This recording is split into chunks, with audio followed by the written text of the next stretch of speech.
Call to order this regular meeting of the Monument Town Council, Monday, April 20th. Please rise for the pledge. Pledge allegiance to the flag of the United States of America and to the republic for which it stands, one nation, under God, indivisible, with liberty and justice for all.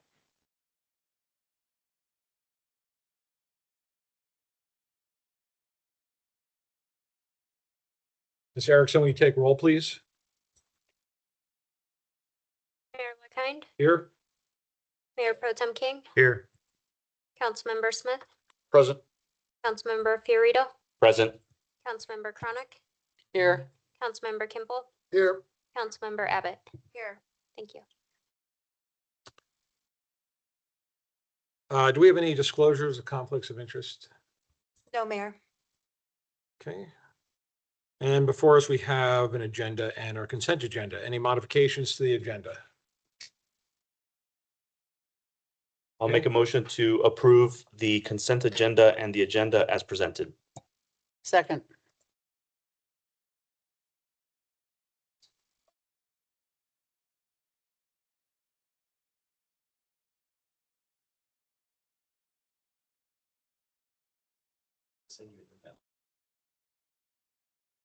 Do you want to do a verbal Yeah. vote? Okay. Thank you.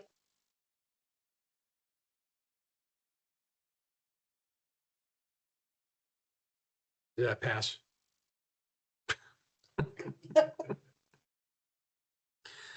All right, so that passed 7-0. First up, public comments for items not on the agenda. Individuals attending in person may raise their hand to indicate their desire to comment. Individuals attending via Teams may raise their hand digitally to comment via connected devices. Please lower your hand when finished with your comments. Comments are limited to 3 minutes. Is there anybody here in Town Hall that would like to give public comments? Yes, ma'am. If you could come up to the podium and sign in and then state your name and where you're from. There's no, oh, there is a pen.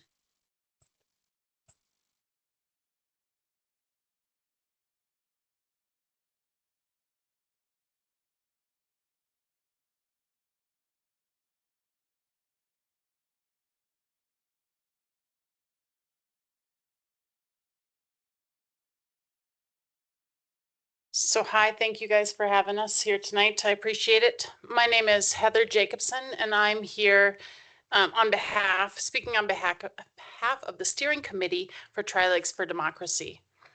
So I want to start by thanking everybody here for supporting free speech here in our little slice of heaven that we have on the top of Monument Hill. Recently, some very loud cyberbullies in the Tri-Lakes area took to social media to wrongfully attack the hardworking members of our community over a nonviolent, peaceful No Kings event that we held. To those who were personally attacked, I'm truly sorry. You did not deserve that. Many years ago, I lived in northern Idaho. I lived there when the Aryan Nations were there. And the Aryan Nations applied for a parade permit. The town of Coeur d'Alene denied the permit to march on Main Street downtown, opting instead to put them on a dead-end road in front of the local dump. Although I thought this was pretty funny, the ACLU stepped in, and I didn't understand why the ACLU would be supporting the Aryan Nations, but they brought up some really crucial points about free speech. Free speech is protected under the Constitution for every American, not just the ones you agree with. Because of that constitutional shield, I am incredibly proud of this town for standing up to the bullies and ensuring that we have a space for free speech for everyone, not just the loud, angry few. So thank you.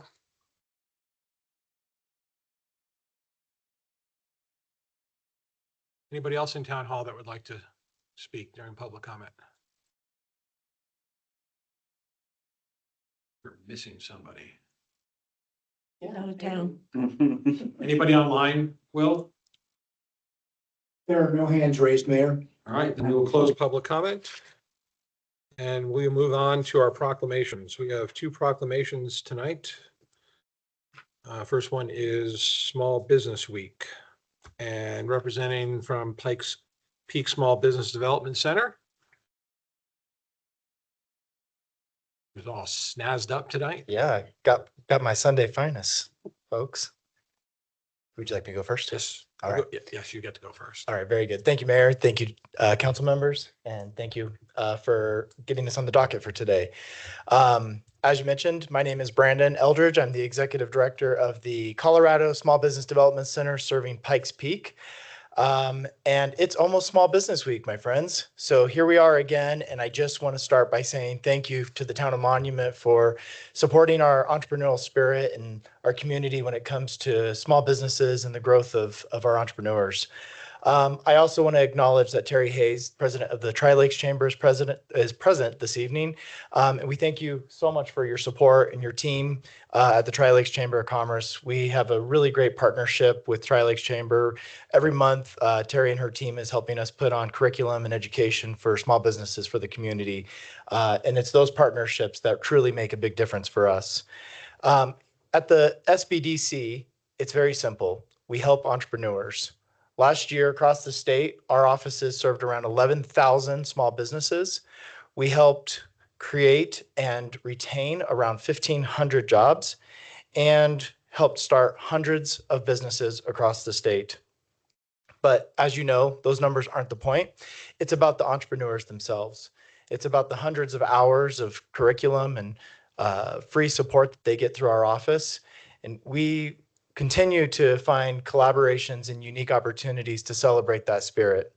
So once again, we are celebrating National Small Business Week. I thank you for your consideration of adopting this resolution. With May 4th upon us, we yet again have another week of opportunities for us to celebrate that small business spirit. Coming up on May 4th, we're going to have our award ceremony. This year, we're celebrating at the Cheyenne Mountain Zoo. And so I hope you'll all take a moment and join us. I have some flyers I'd like to pass out. May I approach the bench, Your Honor?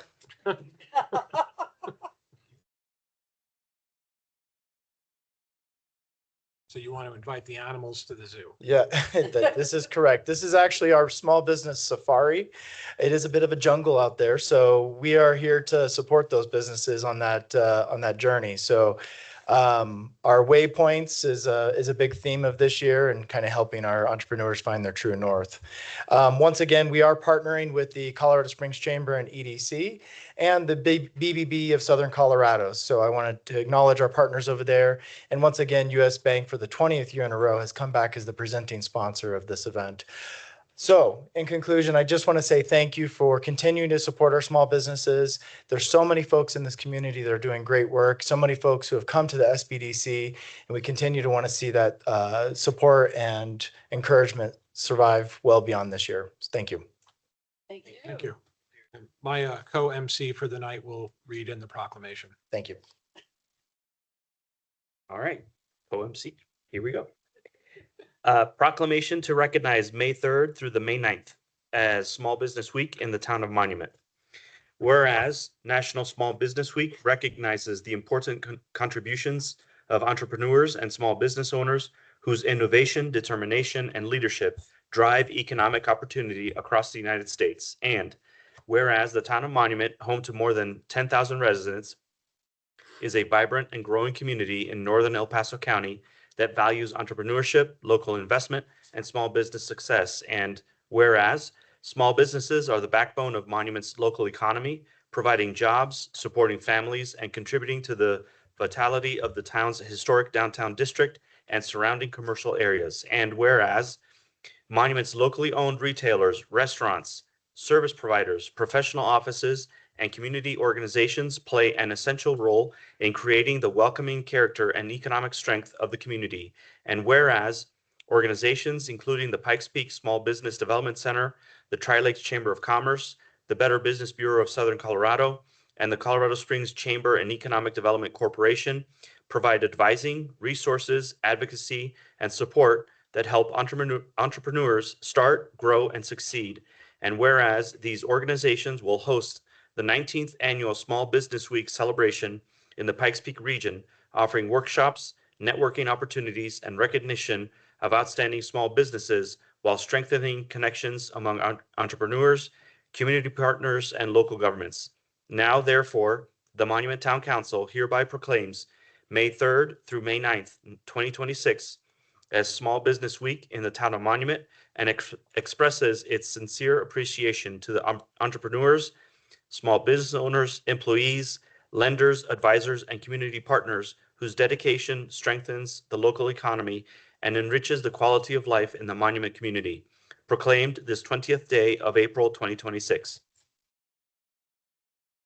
Thank you. Thank you, Brandon. We'll look forward to seeing you on the 4th of May at the zoo. Very good. Thank you. May I be so bold as to ask for a photo? Okay. You want us to take it of you?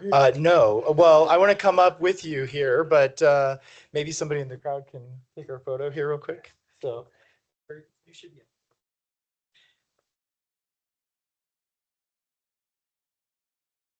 Thank you so much. Scrunch up. Yeah.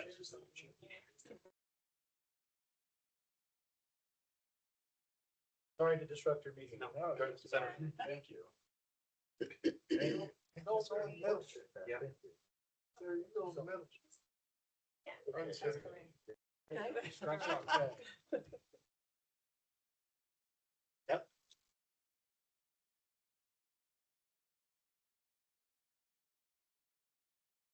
Thank you. Thank you, guys. Thank you. Appreciate it. Fun night. You guys should come. Love to have you. Thank you. Thank you.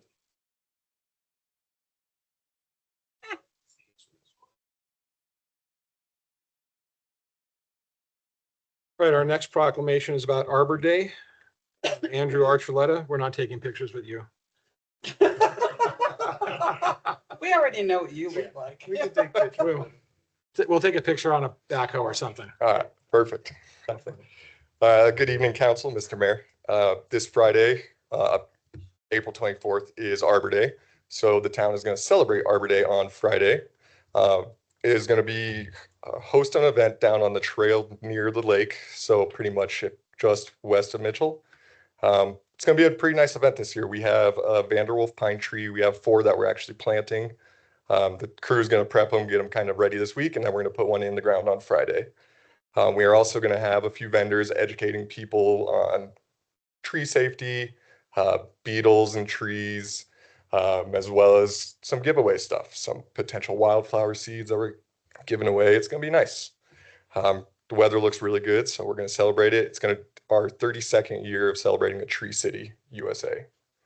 So we'll have flags representing that we'll have hanging up and everything like that. But we hope everybody can join, and the public is definitely more than welcome to show up as well. And we hope we can see everybody there. Great, thank you. Thank you. Mr. Co-MC?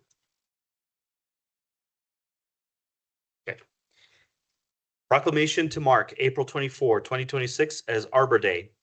Whereas in 1872, the Nebraska Board of Agriculture established a special day to be set aside for the planting of trees, and whereas this holiday called Arbor Day was first observed with the planting of more than 1 million trees in Nebraska, and whereas Arbor Day is now observed throughout the nation and the world, and whereas trees can be a solution to combating climate change by reducing the erosion of our precious topsoil by wind and water, cutting heating and cooling costs, moderating the temperature, cleaning the air, producing life-giving oxygen, and providing habitat for wildlife. And whereas trees are a renewable resource, giving us paper, wood for our homes, fuel for our fires, and countless other wood products. And whereas trees in our city increase property values, enhance the economic vitality of business areas, and beautify our community. And whereas trees, wherever they are planted, are a source of joy and spiritual renewal. Now, therefore, the Town of Monument Town Council hereby proclaims April 24th, 2026 as Arbor Day in the Town of Monument and encourages all residents to support efforts to protect our trees and our woodlands. Proclaimed this 20th day of April 2026. Thank you. I would like to just, if I could, speak to the public comment regarding the free speech. The group that met, I just would like to thank for how clean they left their space inside the town. I happened to be visiting a business. I saw some familiar faces that were out there, and I noticed that when the event ended, everybody picked up a garbage bag and policed the area really, really well. So thank you very much for doing that. Okay, next up after proclamations, we have our first presentation for the night. This is a water rate study. And I know Jennifer is not here, so Madeline, you're filling in, right? I will partially fill in. It's going to be a group effort. Okay, So forgive me. I'm sorry. I don't know our consultant's name, but Kevin, okay. Kevin will kick off our presentation for us. And then I will wrap it up, but the finance staff is also here to answer any questions. sounds good.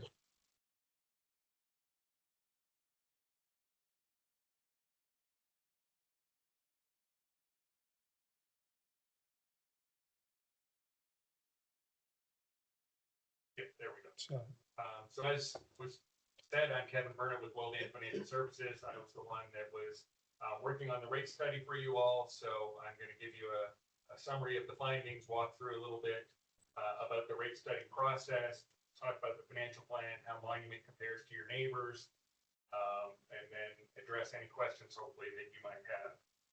Next slide, please.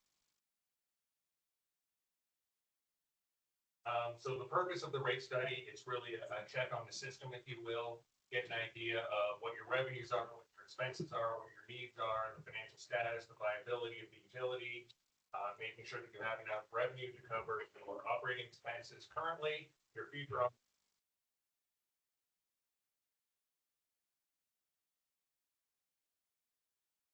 Last rate increase that the town had was 5 years ago. So it's been a minute since you last raised rates.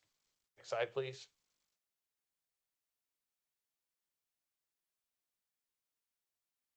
So what we got from doing the rate study, the result was we get a better idea of the developing trends, the revenue stability. It gives us a better idea of what kind of revenues can we expect from growth alone? What are our operating expenses looking like based on our capital plan? Are we going to be able to fund the capital needs to maintain and operate the system?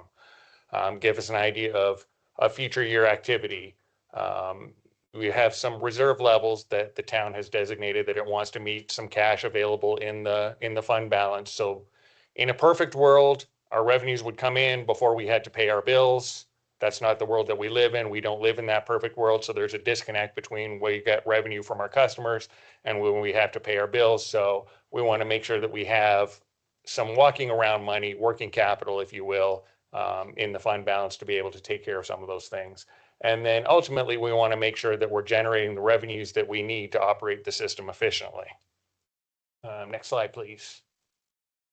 So the key objectives that we had was to understand your current methodology. How are your rates being assessed now? What does the financial plan look like? Understanding the status quo. So as I said, if we increase revenues by growth alone, is that going to be sufficient to maintain the system, to operate the system efficiently? To the extent that it's not, as we said, it's been 5 years since the last rate increase.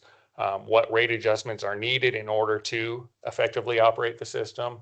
And then get a better idea of how Monument compares to your neighbors, bearing in mind this rate study was done for Monument. So we'll show a comparison of how you compare to your neighbors, but your neighbor's costs are your neighbor's costs, Monument's costs are Monument's costs. Next slide, please. So looking at your water system, you've got a typical approach for how you generate revenues. There's a monthly base charge that gets assessed to customers. It increases by meter size. So the larger the meter, the higher your base charge is. The logic behind that is a larger meter allows you to receive more water from the system. You put more demand on the system. You should therefore pay for the right to be able to consume more water through your water meter. It roughly takes care of your fixed charges. So you've got debt that you need to pay, capital equipment, some of those kinds of things that'll largely get paid by the base charge. Then you've got the volume component, which is where your customers have some ability to control their bill. So if they scale back on their water use, their bill will go down, all other things being equal. That's going to take care of your chemical costs, electricity costs, pumping costs, all of those types of things. Next slide, please. So now we're going to get into the financial plan a little bit more. So next slide. So the purpose of the financial plan, as I've kind of alluded to, it's taking a hard look at what your revenues and expenses are. What does it actually cost to operate the water utility here in Monument? What can we expect over the next 5 years, over the next 10 years? How are we going to pay for everything? And do we have the revenues that we need coming in order to take care of that? So we work closely with the town, with the finance department to understand how much money did you have on cash at the beginning of 2026? What are your budgeted revenues? What are your budgeted expenses? What does your capital program look like over the next 5 years? What assumptions does the town use in terms of how much salaries are going to go up in the future? What we think chemical costs are going to go up? What growth is going to happen within the town? All of those things get factored into the financial plan. So next slide.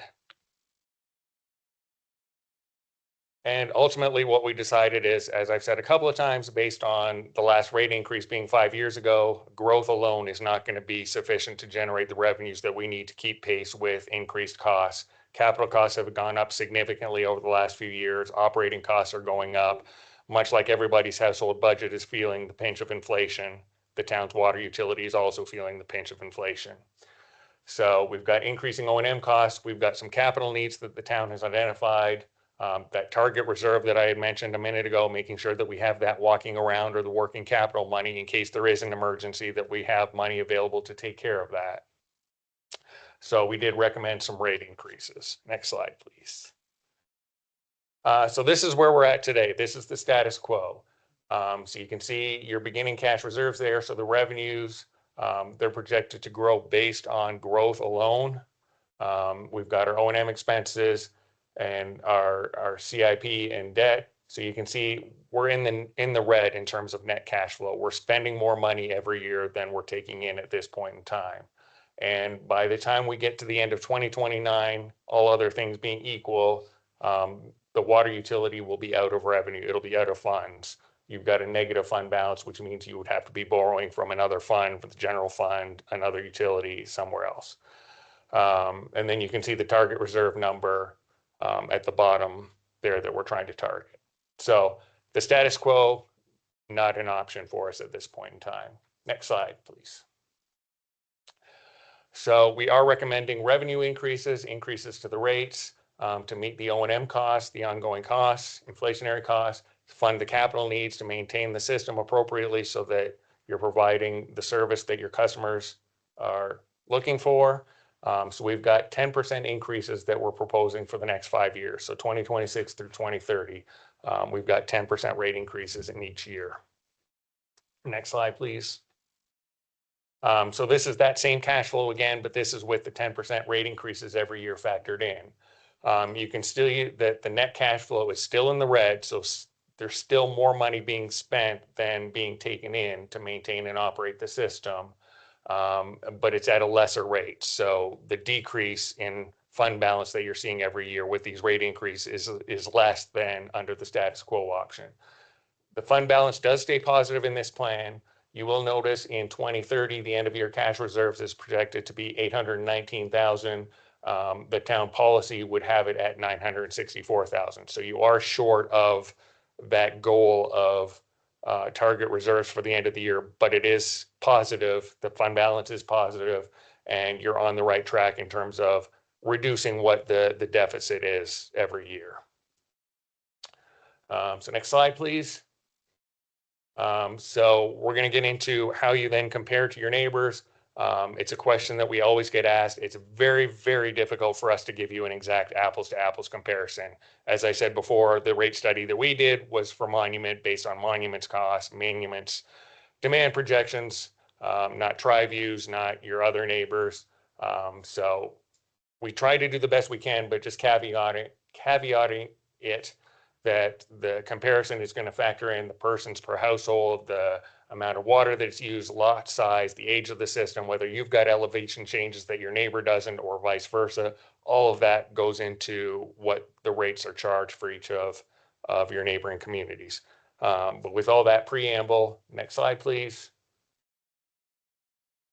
So this is where you're looking compared to your neighbors right now. So this is using 6,000 gallons of water a month, which is the average use for a single family residential customer. So you can see Monument on the right there, the current, and then the proposed with the 10% increase. So you're at the far right of the graph today with this rate increase. We're still showing you at the far right-hand side. You will notice that some of these entities have an asterisk beside them. So those entities include an additional monthly renewable water fee. So we did not factor that into this chart. This is just showing the strictly the water rates themselves. So your base charge, your monthly base charge, your volume rate to operate the system based on what you consume from your household. So there would be additional charges for some of those other communities. So with that, that was a pretty quick run through of the rate study and the financial plan, but to the extent you have any questions, I'm happy to answer them, or I think the town manager might have some additional slides or somebody to go through. My additional slides are more about our future water. So I would, if you have any questions about this particular piece of the presentation, this is probably the best time to ask those questions. Yes. Okay, I know this is going to have some questions for you, so buckle up. Okay. Quick question, real quick. Is this a flat 10% across the board, or are we looking, did you look at, I don't know what to call them, where they're graduated, where based off of tiered costs, and then increasing as the use goes up, increasing that the percentage. Thank you. Yes. So what I'm showing on the chart right now is just a 10% across the board. Okay. We did look at some alternative options, whereas right now the rate structure is the same regardless of whether you're a commercial customer or a residential customer. So we looked at an option where the rates were different depending upon customer class based on the cost. We also looked at a more conservation-oriented rate structure, in which case those tiers do go up incrementally higher under that option. So yes, we did look at some different options in addition to the across the board. Okay. And so your recommendation then is just a 10% across the board instead? That was the easiest one to present right now. So Okay. If the council wanted us to come back and show you those alternative options, we're happy to do so. Yeah, I think a graduated tiered level, so that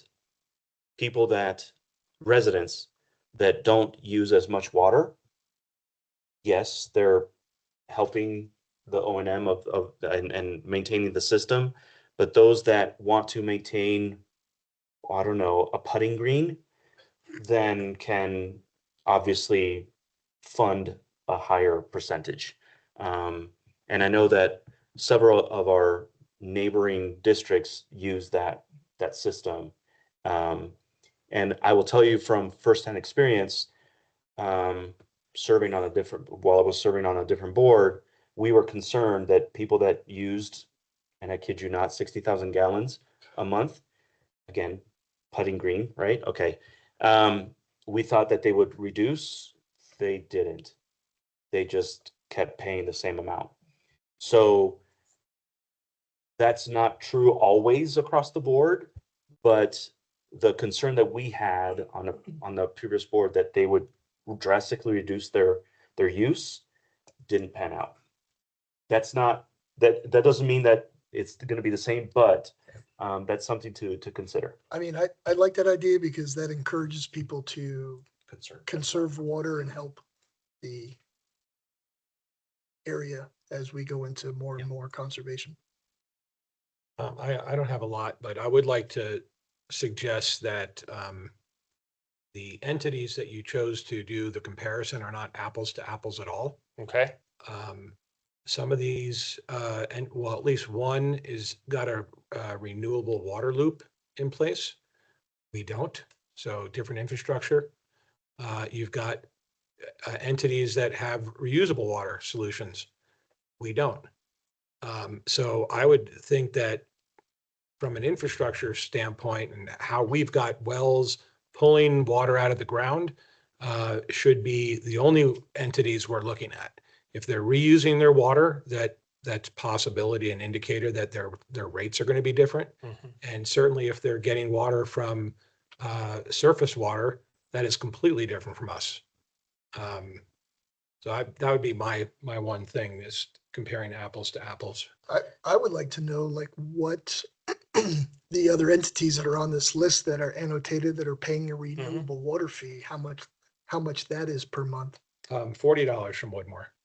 So, but we have, I know that's the same for, but I think it's 40 for Triview as well, but Roughly, yeah. yeah, what is it for Parker and Woodmore, and Castle Rock. Castle Rock? Castle Castle Rock Rock's on is, loop. They have a reuse loop. So trying to get to apples, because when somebody opens up their water bill, all they want to know is how much is. Right. Okay. They don't Yep. really care how you get there. Right. We could be $1,000 a month as an administration fee and have, 5 cents a month as a flat fee for water. And we would be on the lowest end of this scale. Right. right, And also every one of these entities here has a sewer system with the exception of Monument. So they have water and sewer revenue and we don't. So really an apples to apples comparison would be what is the water plus the sewer bill? So when somebody opens it up, they know how much their water and their sewer bill is. And when you do it that way, we're not even close to the top. I did go through a lot of these and I also, I kind of discounted some of them, like Fort Collins and Frederick and Columbine. To me, that didn't seem apples to apples. Fort Collins has a $25 a month stormwater fee and Columbine has a $25 a month district fee. That's what I'm saying. They all have a lot of different fees. But what was missing that I saw that was in here was Palmer Lake and Denala and Cherokee. oh yeah, that's right. I didn't even get it. I forgot about Cherokee. So Cherokee also would be close by okay, and Perry Park, for which they're, be smaller entities, more like our size. okay, And then also, and I know that, you could do this for a year trying to figure all this stuff out because the tiers are another thing, right? Our tier increases between levels is very small. Mhm. Some of them are very large. right, And so when you factor the tier in, like if I went up to 10,000 gallons, we're like in the middle. So it's a little bit deceiving when you see this on the right-hand side, how far more expensive we are. Plus, a lot of these other entities have 10% increases built in already too. So they will continue along that path. And I know that we have to do that. But so when I look at these, and in particular, I mean, I have to look mostly at Triview because Triview is part of the Monument. But when I compare apples to apples with Triview with 6,000 gallons a month and you use water and source, so I would use Monument Sanitation for ours. Our bill at 6,000 gallons a month would be 157.87 using Monument Sanitation, and Triview would be 225. So that's quite a bit different because they have a lot of other fees built in. sure, So that to me is more apples to apples. So we're definitely not the most expensive. We're the most expensive on strictly the rate, but we don't have any fees at all in our system. It's just how much water do you use? Pay this. Mhm.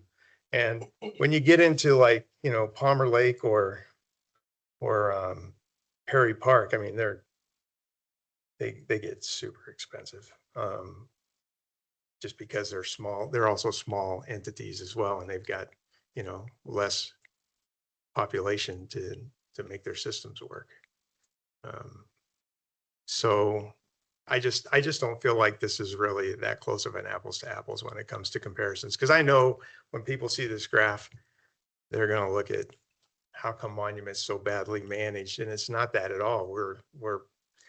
We're overall on the 6,000 gallon, we're 7th out of 12 that I have listed here, and I didn't, like I said, I just counted some of yours because they're way far north. And then we're 6 out of 11 over 10,000 gallons a month. So that's puts us kind of right in the middle of all this. Did you get Fountain's new rates that they just approved, I think in the last month, maybe 2 months at tops, because their rates just changed and they went Yeah, they went up too. considerably. And they've had 9% a year built-in rate increase for them. And so does like Manitou. Manitou has a 9 or 10% rate built in plus 3.5% on the sanitation district that they have there. Well, and I'd like to see in this chart somewhere the number of residents that are served, because I think that skews everything. Yeah, you want to look at taps. Yep. Yeah. Yep. As opposed to, you had mentioned, you were tracking how many people per household. I think taps Yeah. is, And I think that this is more for a question for Tom. I think that's a more accurate assessment, right? If we go by taps versus population.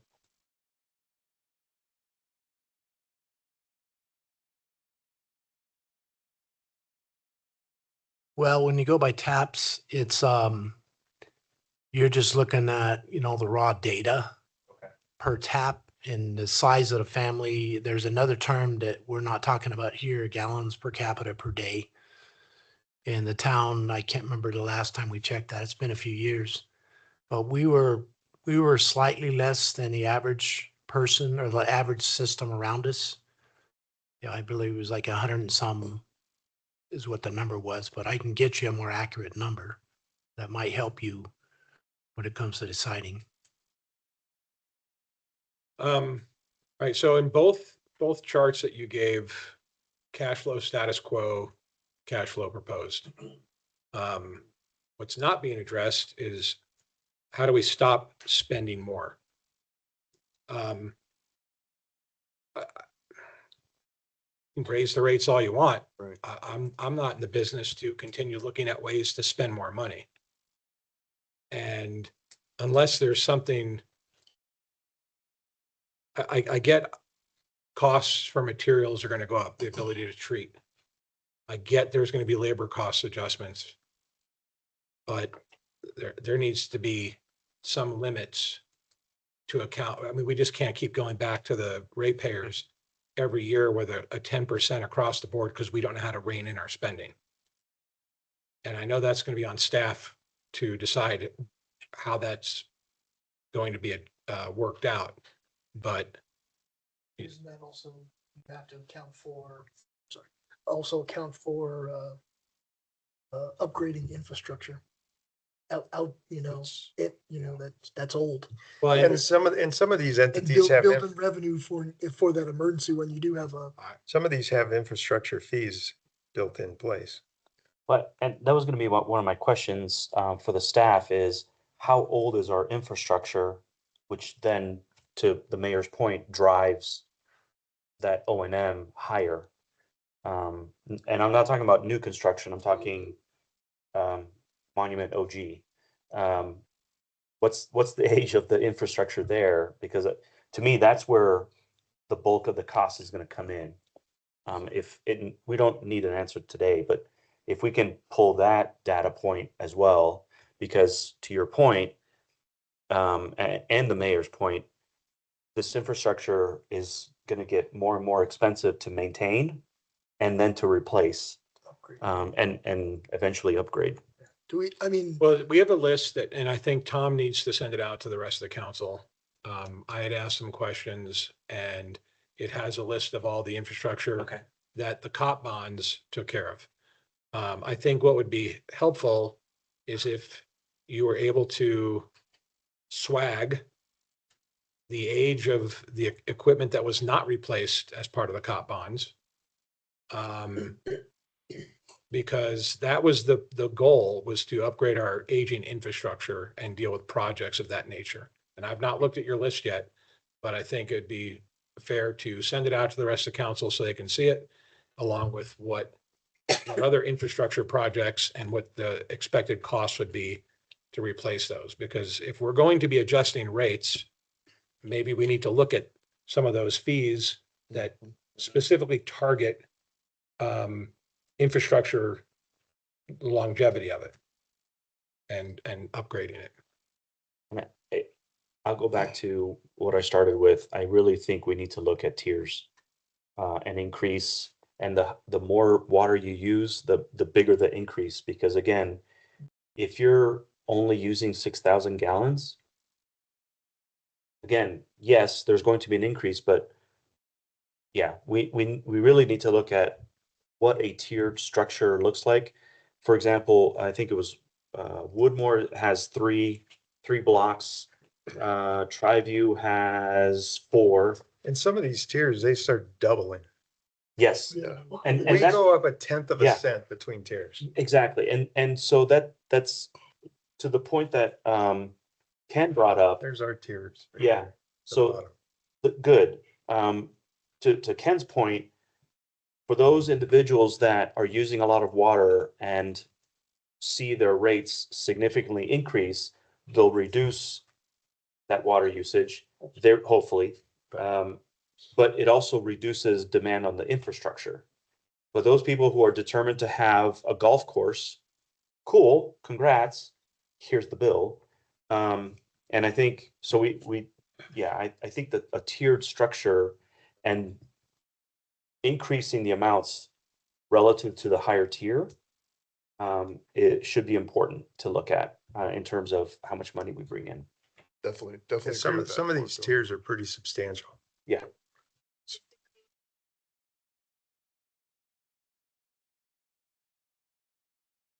keep up with HOA rules, all of the things.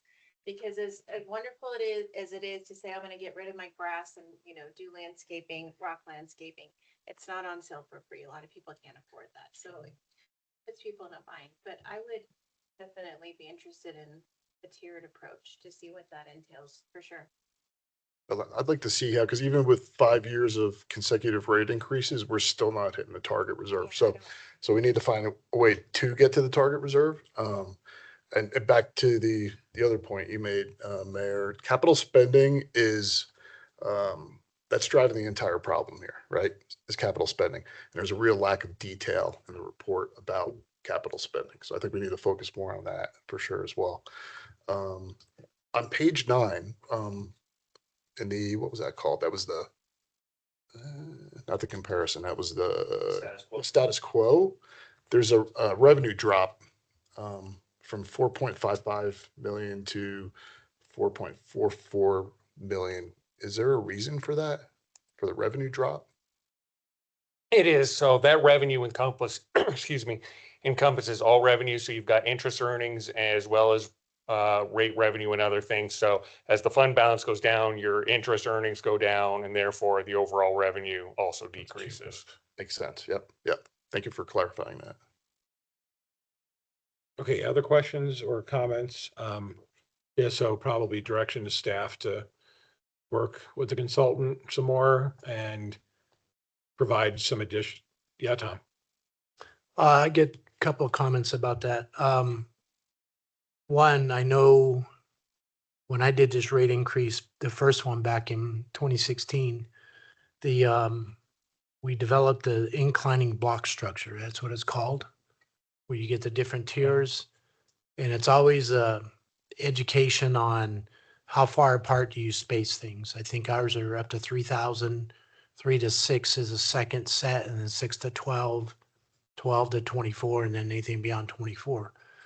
So when we do raise rates, if you wanted to make the gap more painful to go up every step, that's easy to do. But the groundwork for laying the inclining block structure is already there.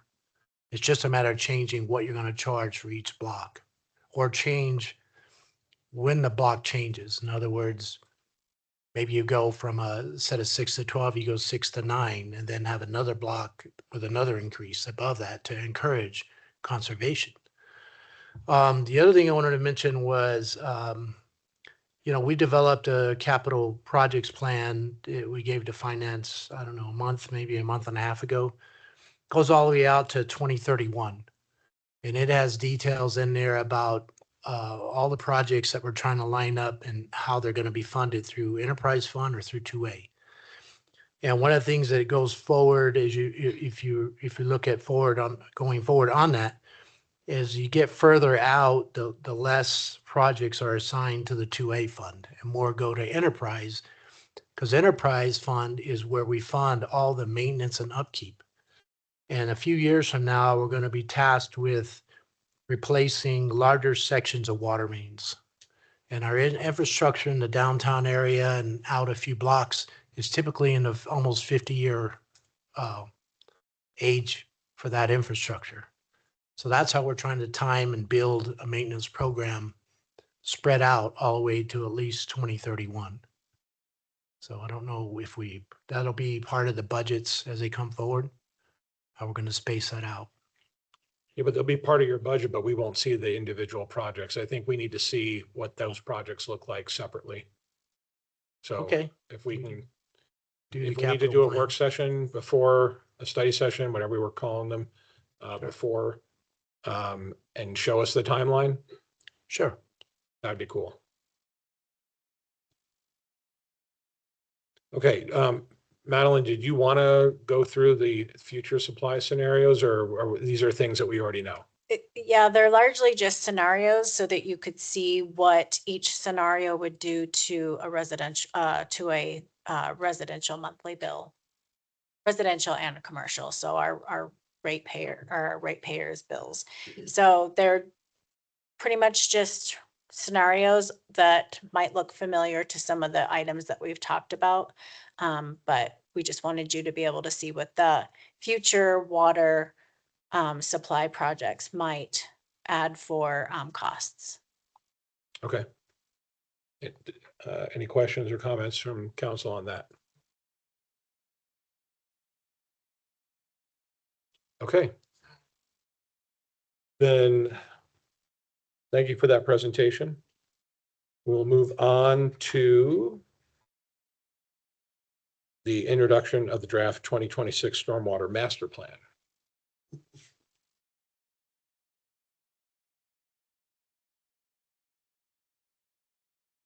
Good evening. I think hopefully you're warmed up. We're wet now. And in a pleasant mood. Well, I'm actually quite excited about this. I'm excited to present to you tonight the draft Stormwater Master Plan. Last time the town updated its master plan was in 2006. And we can all imagine that since then, quite a bit has changed. Our regulatory, our development patterns have changed. Our engineering standards have changed. Regulatory requirements have changed throughout the state and for the town of Monument. And our storm events have changed. And our stormwater management plan, our master plan is essential for making sure that we're developing the community in a way that it effectively addresses the results of stormwater coming through our community and working its way down the watershed. It's essential for us planning for our capital improvements, future capital improvements that are required as a result of existing conditions or as new developments come aboard. You brought in the Lakota group, which had a team which includes V3 Engineering. V3 Engineering, in tandem with the Monument 2040 plan that's under development, went ahead and drafted the updated master stormwater plan. A copy of that is included online. It's so big and so comprehensive that we couldn't fit it into the agenda packet. So if you see that there's a link in the report that I provided you, and then you'll also be able to go to the Monument 2040 page on our website, and you'll see a link on there as well. So you and your neighbors can go in and take a look at the work that V3 has done. Rather than sharing what V3 is going to show you tonight, I'm going to go ahead and step aside and let Andrew and Noah from B3 present to you their document and explain how we got here. And then I'm going to follow up later because I know there's going to be a lot to talk about. So I'm going to step aside and go ahead and let Andrew and Noah jump in. Thank you, Dan. Can you hear This is me fun okay? because they're not here. They're online. Dan, can you hear me? Yes, they have a full presentation. You have a copy of that in your packet. It's in PDF form. Sorry, Dan, can you give me a thumbs up if you can hear me okay? Thumbs up. Okay, awesome. All right. As Dan said, we've had the pleasure of working with your staff over the last year in coordination with the Lakota group. We've had some open houses that were well attended. And as you know, we kicked this off with some discussions with the town council there, and we had some discussions with El Paso County, various community and development folks. We actually had a separate coordination meeting with the engineers that work in town and the struggles and sort of the hot button items that they're dealing with on projects. And so we have had a very collaborative effort in preparing this stormwater master plan. As Dan alluded to, 2006, the study that was done was more focused on the downtown efforts. So as far as we know, this is the first time that we've done a comprehensive watershed analysis on the entire Monument Creek watershed. So this was very heavily led by Andrew, who's on this meeting with me here, and he's going to present on his hydraulics and hydrology findings. But we've had a great discussion with U.S. Air Force Academy. They gave us a full tour of the downstream portion of the Monument watershed, and Andrew and I have extensively walked miles and miles of stream corridor and different crossings within the town of Monument and looked at a lot of different scenarios and different areas that need some reinforcement and resiliency. And so if you want to go to the next slide here, we're going to go to just kind of an overview. Looks like we're This looks like it's the actual document. Do we happen to have the slides that I sent over? If not, I'm happy to share my screen. As much as I would love to run through a 370-page document with all of you this evening, I feel like let's not do that. Andrew, Andrew, can you go ahead and share your screen, and that way you're in control of your presentation and you can show the right slides at the right moment. No problem. Unless so, you'd like to go through the whole document. No need. But again, I'm Noah Nemmers. I'm the regional manager for V3, and tonight with me is Andrew Regnery, and he's taken the lead technical lead on this presentation. And so, if you want to go to the next slide here, it'll give you a little bit of an overview of the agenda on what Andrew will cover here this evening. And Andrew and I worked on this collaboratively in terms of the findings and our recommendations for the capital improvement plan. And we've also had some great discussions and feedback from IMEG, your town engineer. So it was a very collaborative effort. And with that, Andrew, I will let you take it away. Thanks, Noah. Is the presentation up that you need? I'm going to bring Yes. Is everybody able to see what I'm looking at? Yeah. Well, what we're looking at is part of the 300-page. Oh, okay. We'll give you a second. One second, we'll give you a second. While he's pulling that up, I just want to echo that I appreciate the fact that we're able to present this virtually to you tonight. And Andrew and I are both sitting in a hotel in Chicago, so you guys have the better weather.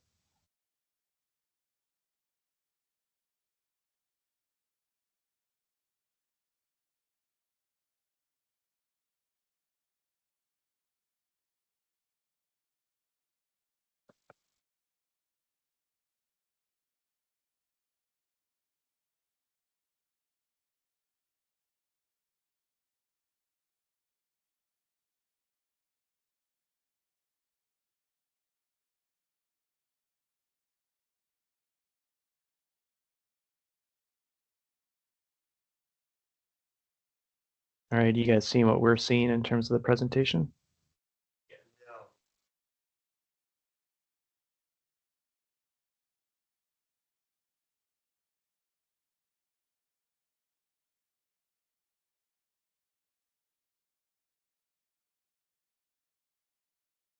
All right, that is it. We added that, okay. Screen up like this.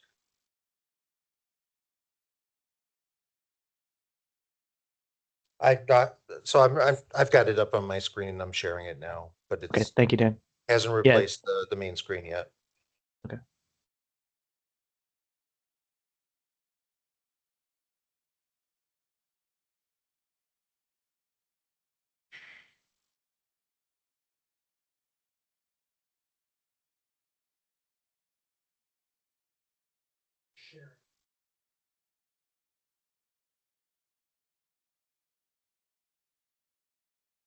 This effort might feel more relevant if we could get some rain anytime soon. We all need it. You can see it now, but we're not getting it up on the screens up here in the audience. Okay. All right. Well, then will or someone be controlling the slides then? I've got it, and I'll go ahead and just say page, and I'll change. You're now up and running. Perfect. You can page through twice just past well, we can go to the agenda on the next slide and quickly run through that. So to Dan's point, we don't want to present a 370-page document to you guys tonight, but we do hope you will look at it, and we would love to answer questions about it.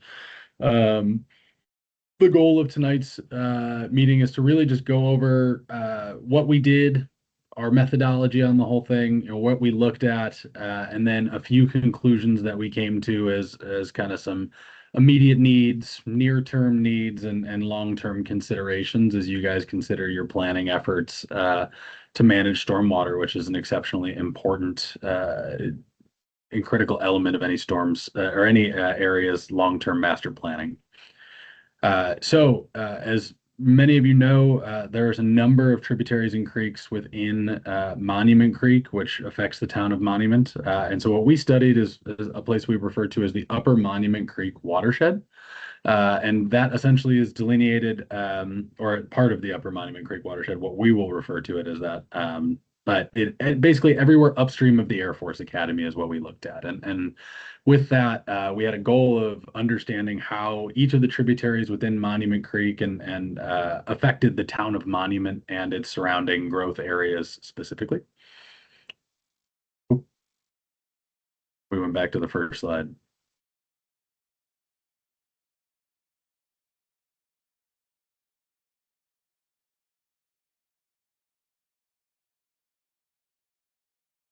Okay, we're back. A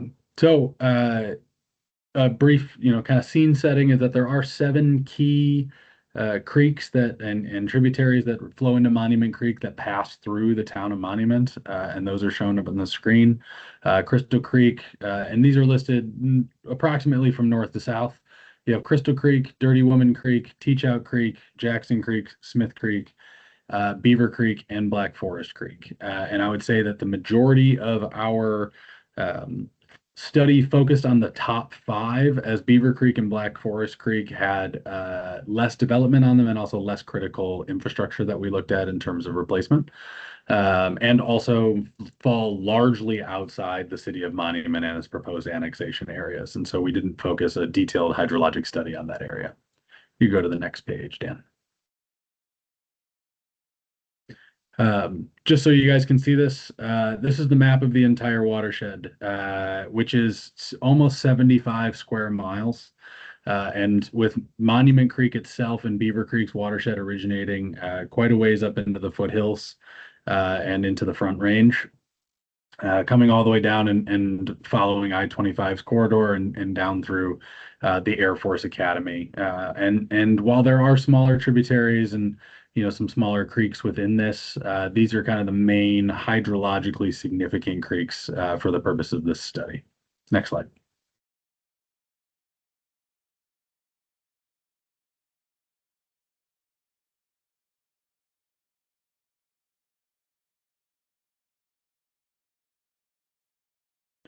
We could go to the next one, Dan. Sorry. Yeah, we're still having technical problems here. Can you give us another couple minutes, please? Oh, no problem. Sorry, I couldn't hear.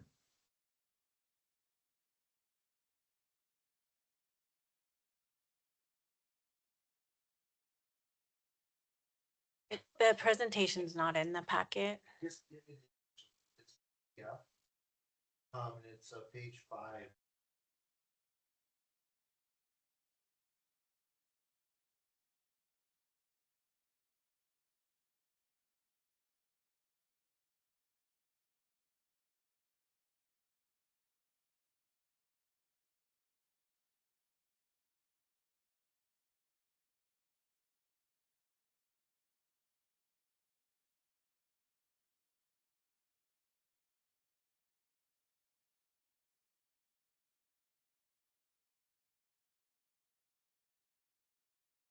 So there's an attachment number 1, which should be the presentation.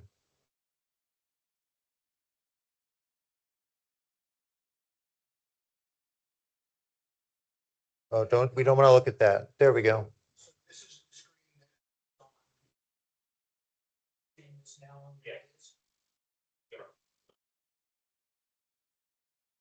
Thanks. You're a go, Andrew. Thank you. I unfortunately can't see what we are looking at now.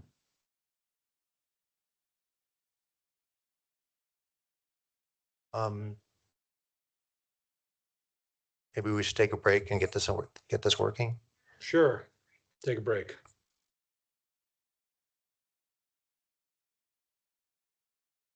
Andrew, we're going to take a break. If you can hang on, and we'll let you know when it's working. No problem.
Andrew and Noah, are you there? Yeah, we can hear you. Yep. Yeah. Hello? Can you hear us? Yeah, I'm just gonna say that you're welcome to take the macadamia nuts out of your hotel room refrigerator, and I'll pay for them. You're very sweet. Thank you. I don't even know if they give you snacks in the room anymore. That's probably a gig good account. thing. Yeah. Should have taken Andrew up on his offer to stay back, maybe. I don't know. I'm sorry about that.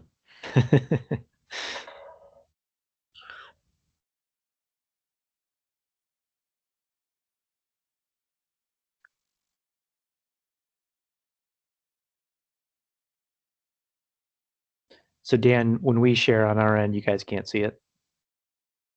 We're just gonna run through using we have a copy of your presentation here. We'll just go ahead and share it, and then you can just continue letting us know when to turn the page. We're showing a map now of the tributary systems. Yeah, we can see that on our end. Yeah, the room can see it, and the council members can see it. So everyone's on the same platform now. Come on in.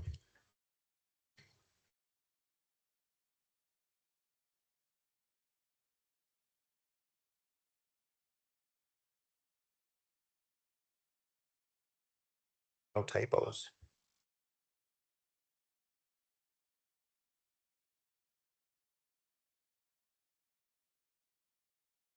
Okay, apparently we're ready to go. We are ready to go. So I'm going to pass it back to Andrew and Noah. Wonderful.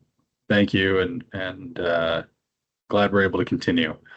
The one major thing I wanted you guys to note from noticing how big the Monument Creek watershed is one, that equals a lot of water passing through during storm events. And a critical element of the Monument Creek watershed is that a lot of that water that's coming from the west and also coming off the ridge from the east, those are steep areas, and that can generate a lot of runoff quite quickly with minimal absorption. And that's where a lot of the problems we are seeing throughout the watershed come in.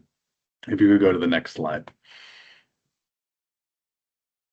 As we noted, it's almost 75 square miles, which is roughly the size of Washington, D.C., which is just a massive area that we're dealing with. And what we did was we tried to break it up into sizable chunks and model it, and then pull together an aggregated model of the entire watershed to understand the overall results as not only are we trying to understand the watershed from the point of view of how it's affecting our constituents within the town of Monument and the surrounding area, but also how we're affecting our neighbors downstream, because how the Monument Creek watershed is treated upstream has a very direct and noticeable impact on those further downstream, from the Air Force Academy to Colorado Springs all the way down into the Fountain Creek watershed. And then within your own watershed, and talking about watershed characteristics and watershed composition, there's obviously a growing community. Monument's growing and expanding, especially since the last watershed management plan and watershed master plan that was created in 2006. A few things have been happening, including a lot of development as people rush into Colorado and realize how beautiful and wonderful it is to live in Monument. They want to get down there and start building homes and businesses. And then you're also seeing something else that has a critical future planning repercussions, is that the 100-year storm that we modeled today, and that what we would consider a 100-year recurrence interval, drops at least 20% more rain than what was modeled in 2006. Which is a massive increase. And as we have to consider infrastructure sizing, we have to understand that we're planning for a long-term view here and need to make sure it can handle the actual amount of water passing through. So, next slide, please. So here's how we approached it. Next slide. First and foremost, this is a community development plan, and it is a high-level plan, though we did get detailed in our hydrologic study. The goal of this plan is to set forth priorities and investment opportunities for now to 2040. And so we paired with the Monument 2040 Comprehensive Planning team with the Lakota Group, but we also sought input from all of the stakeholders within this area, and they're not all listed here, but these are a sampling of some of the critical ones, where we had, to Noah's point, open houses and, to use Dan's term, technical geek out sessions, where we really tried to build as detailed of a picture of the watershed as we could. And even now, we're still coordinating with El Paso County as they embark on their own watershed master planning study, and are interested in how monument study will influence and inform their own information. And so this is such a big picture within the surrounding community, a big picture study, and we wanted to make sure we got as much input as we could. Next slide. Can I interrupt real quick? Sure. Who from town council was there representing us? Because I don't recall that we were participating in this session. You had a previous slide. We've had a few meetings where was it? I can't see the previous slide, I'm sorry. For stormwater?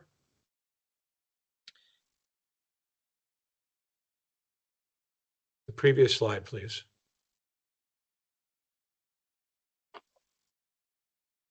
The one that listed all the stakeholders. Go back 2 slides.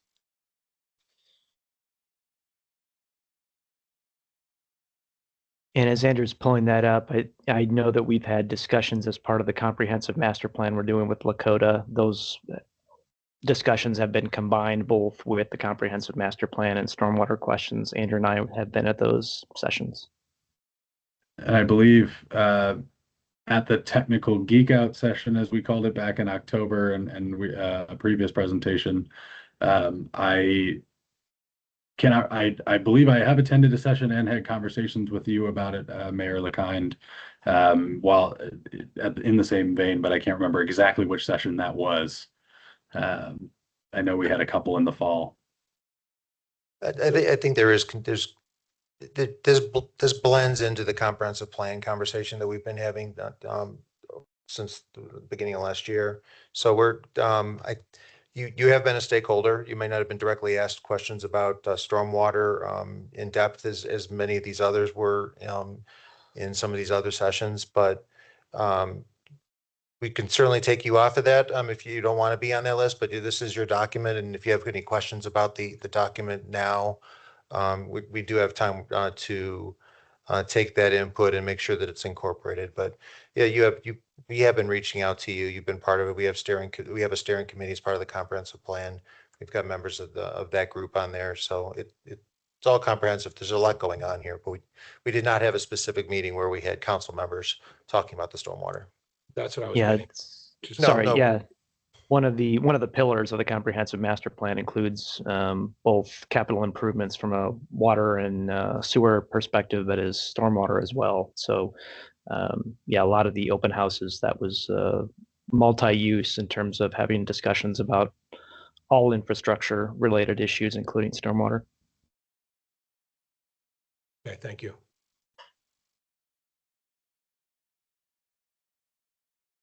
Perfect. Could you go back a couple slides? I'm sorry.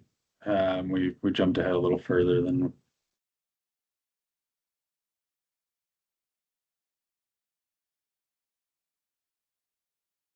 Two slides.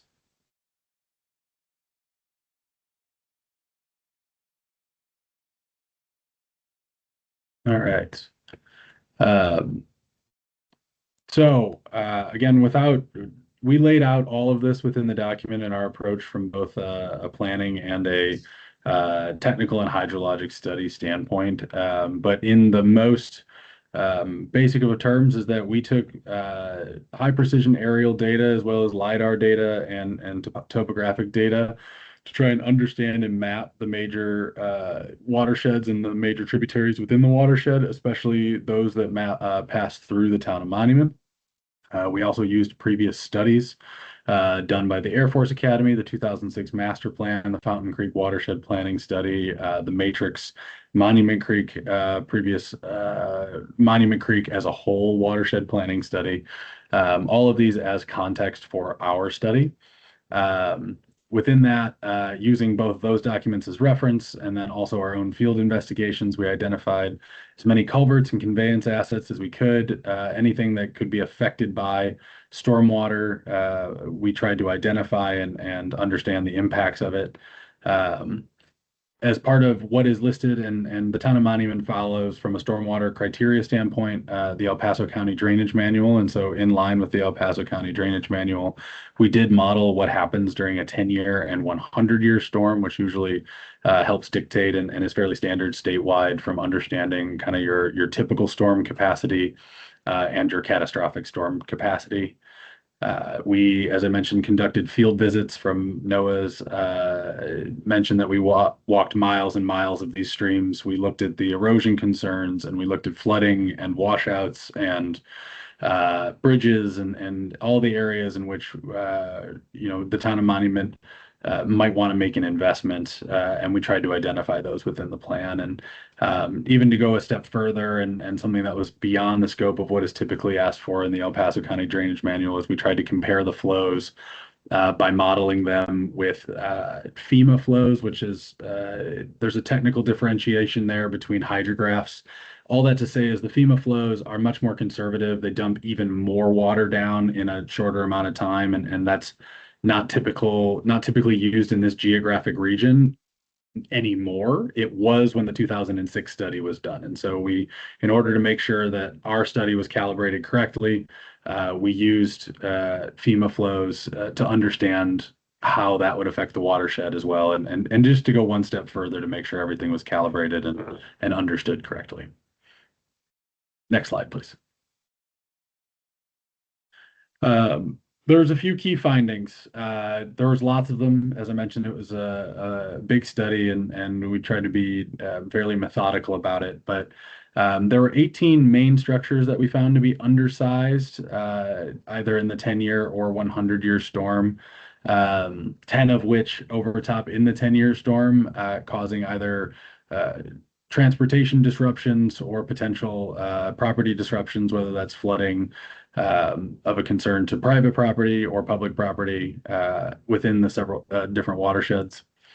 One of the main corridors we identified as problematic were pretty much all of the culverts underneath Old Denver Road during the Jackson Creek, Teach Out, and Dirty Woman Creek crossings. All are undersized and we'll see some form of overtopping in either the 10-year or 100-year storm event. And then Crystal Creek, for being quite small, does have quite a bit of overtopping within it, within those structures.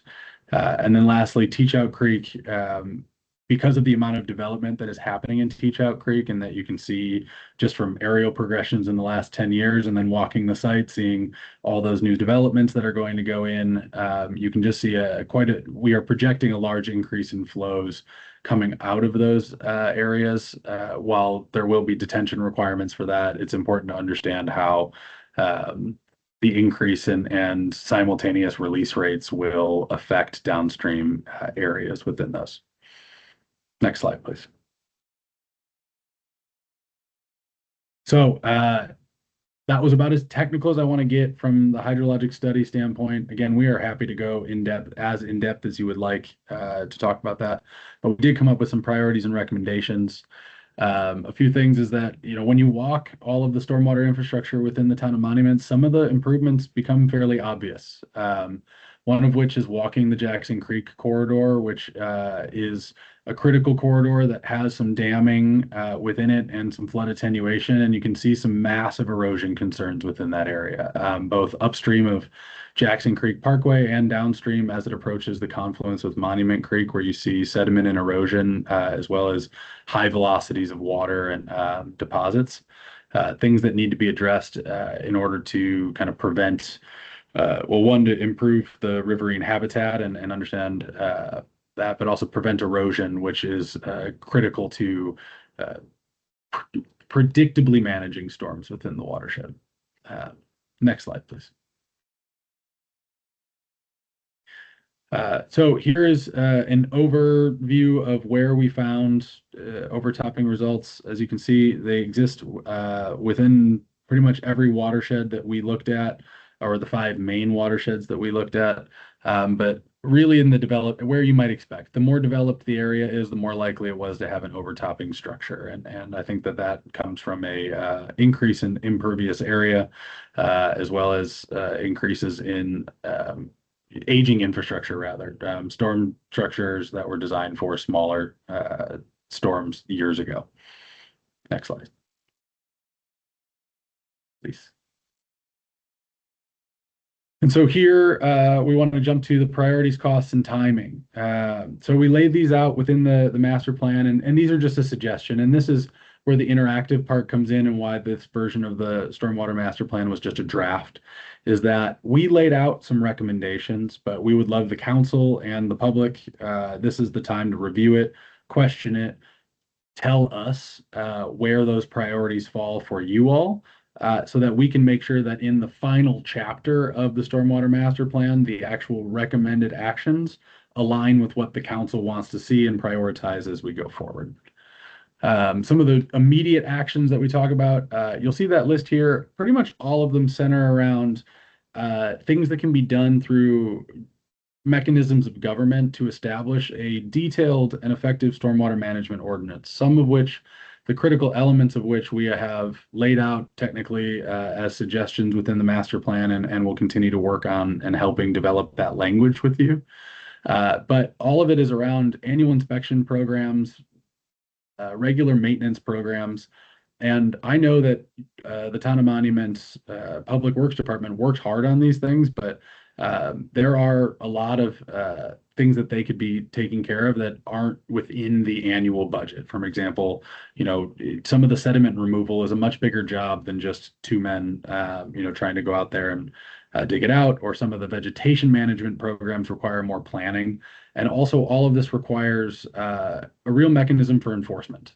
So something that I would say long-term planning will be very, very necessary, and we would say will be necessary, is establishing a real detailed ordinance that charges development fees that are commensurate with other municipalities, and then also having a mechanism for enforcement should the developments not be holding up their end of the bargain. And so that's really an immediate action. But then you see the years 1 to 3 in the near term. We suggest just a few replacements and further studies that will, we think, have an immediate impact on the health of the watershed, and also reduce some flooding and long-term concerns for us. And again, the timing on this is up for debate and discussion. It was, just trying to lay out some priorities. But then you see some midterm stuff. We lay out the railroad culvert replacement, the long lead coordination. Anything with a railroad, I think, as anybody who's tried to work with them knows, takes a while. And so, we put that in the midterm as we want to work up to that. And then some of the priorities that we laid out were tried to do high impact things first, and then areas where flooding wasn't having as much of a disruptive effect, we wanted to prioritize that second. Next slide. Quick question. Sure. And this is more for Dan. Have we shared this with Triview and Woodmore? And if not, I think we should, especially Triview.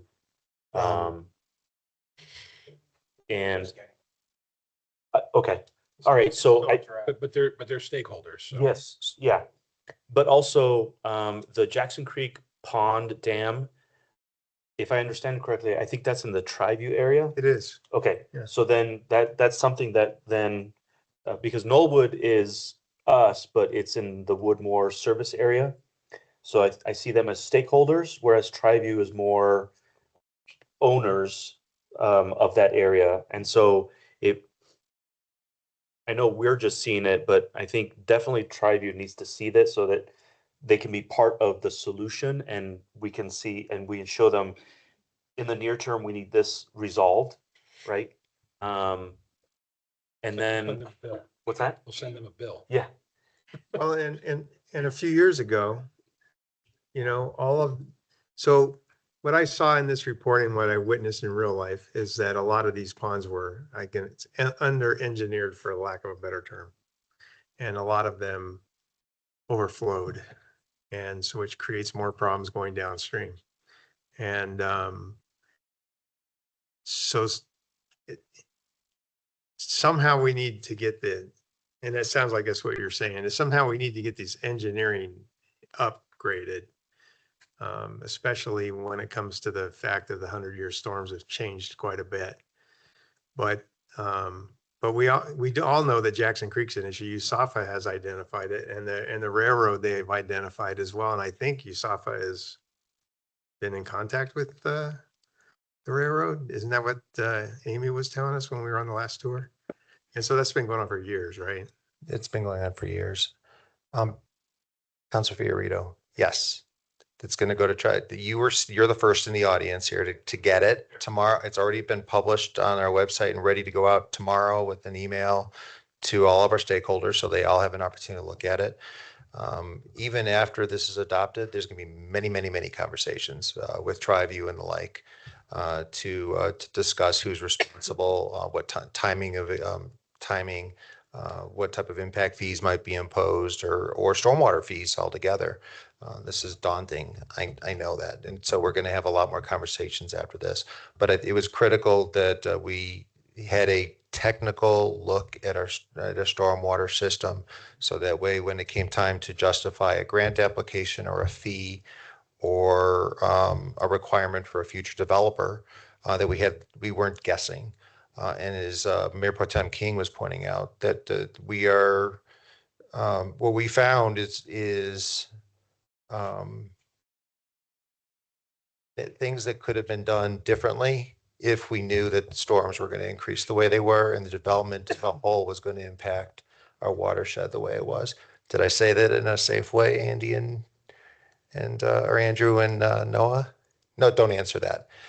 So this is a good start, and yes, we're going to have a lot more conversation, and the stakeholders are all going to see this as of tomorrow. Okay. So regarding the culvert situation that we have, because replacing all these culverts is going to be expensive, and particularly if there's anything that needs to be done under I-25, can we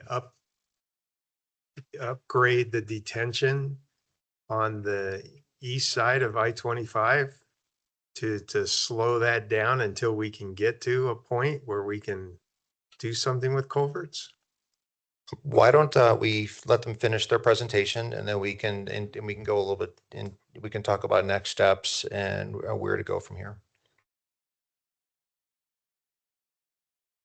Yeah, we can certainly talk about that. The next couple slides are just stating that this was our first presentation to you, and that over the next several weeks, we'll be incorporating your feedback, both written here once you've had a chance to look into it more, and verbal, as well as from other stakeholders, and into a version that can be adopted formally, and then continue with those conversations as Dan alluded to.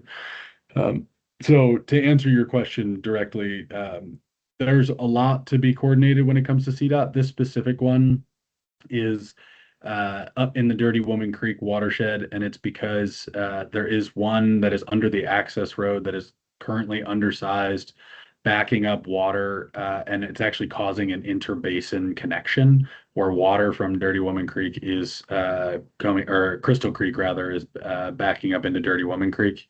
And causing a basin interconnection that is worth solving, because that overflow route would be disruptive in the 100-year storm. But yes, so I guess the short story is yes, there's things we can investigate when it comes to detention. This instance that I have listed here, I'm not sure detention would solve that. I think it's more a coordination with CDOT, but I'm not 100% on that. I think there's a few ways we can go through that.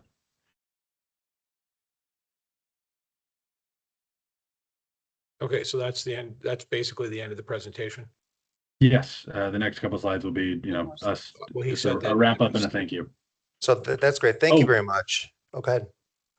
I apologize. I didn't mean to skip the funding sources slide. As we talked about, money this is a problem universally across all of our markets. I think everybody's interested in where funding is going to come from for infrastructure projects. And especially, as you see population booms in a lot of these small to mid-sized communities. And so as we suggested, stormwater utility fees as well as recalibrated development impact fees are where a lot of towns get it, but that might not be enough. And so pursuing these federal and state grants, regional cost sharing and capital improvement bonds are one way to go about it.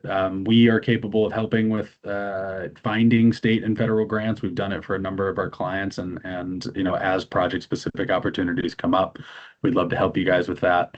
And there are some, but it does take dedicated and intentional investigation into the grant opportunities, as there are not as many now as there were, say, 5 years ago. And so we just need to continue as both they become more popular and less available. So we need to make sure that we're prioritizing that search in order to make sure that some of these bigger ticket items can be cost shared either regionally or with grant funding.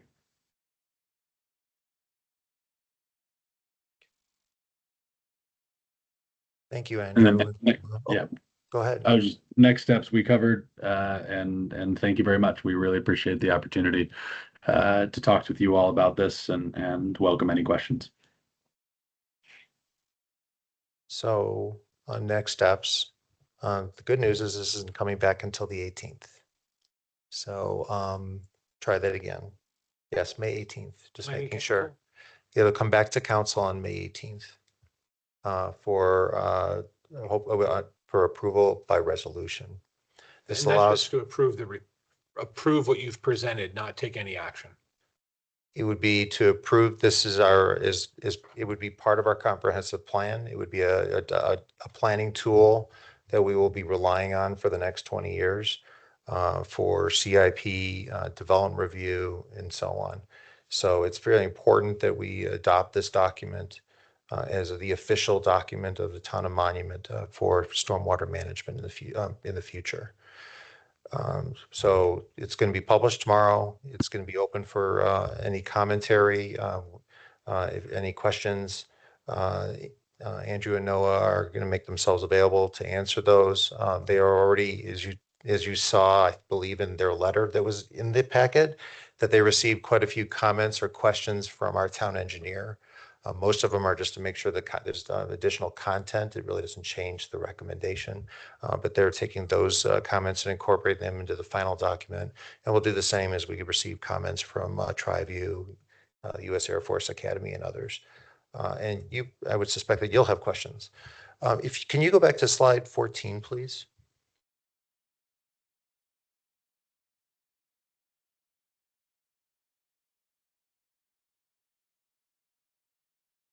Okay. So this one is very important.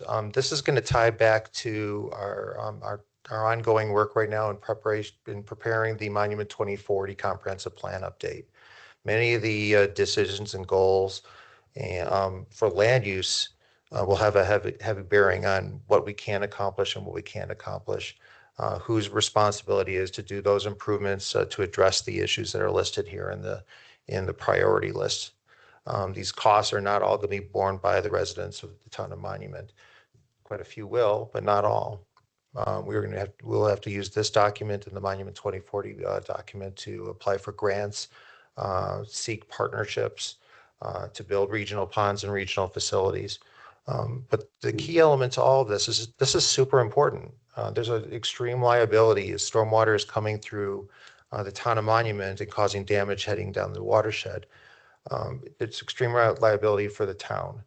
There's evidence of that already. We've experienced it in the region. So it's important that we show that we have a reasonable plan to adjust our practices and improve our stormwater management system. And this document will allow us to do that. I have a question. Yes, sir. I understand how important it is for us to manage our own stormwater, but we are getting water from other areas that are outside our jurisdiction. What is the responsibility of the damage caused within the town that's coming from federal lands to the west or state lands to the west and county lands that surround us, especially to the east? I don't recall in 6 years, the county ever coming to us and saying, here's a check so that you can help manage the stormwater that we are creating, right? Especially with the widening of 105. And they're going to continue widening it. They're getting ready to kick off phase 2. So that's great. We're going to take responsibility for our own capabilities to not upset the ecosystem and whatnot in USAFA. What about the other people or groups, entities that are feeding these tributaries and whatnot, these systems that I could barely see on the screen?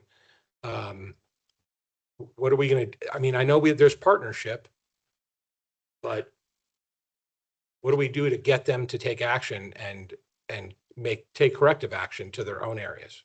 So all good points, Mayor LeKind. This document itself shows our impact on the system. Noah and Andrew pointed out the fact that they're working with and have get communications with the county right now, who's in their process of updating their stormwater management plan.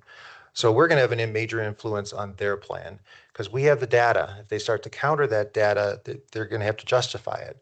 So we're first, we're showing them the way, and hopefully they will follow suit.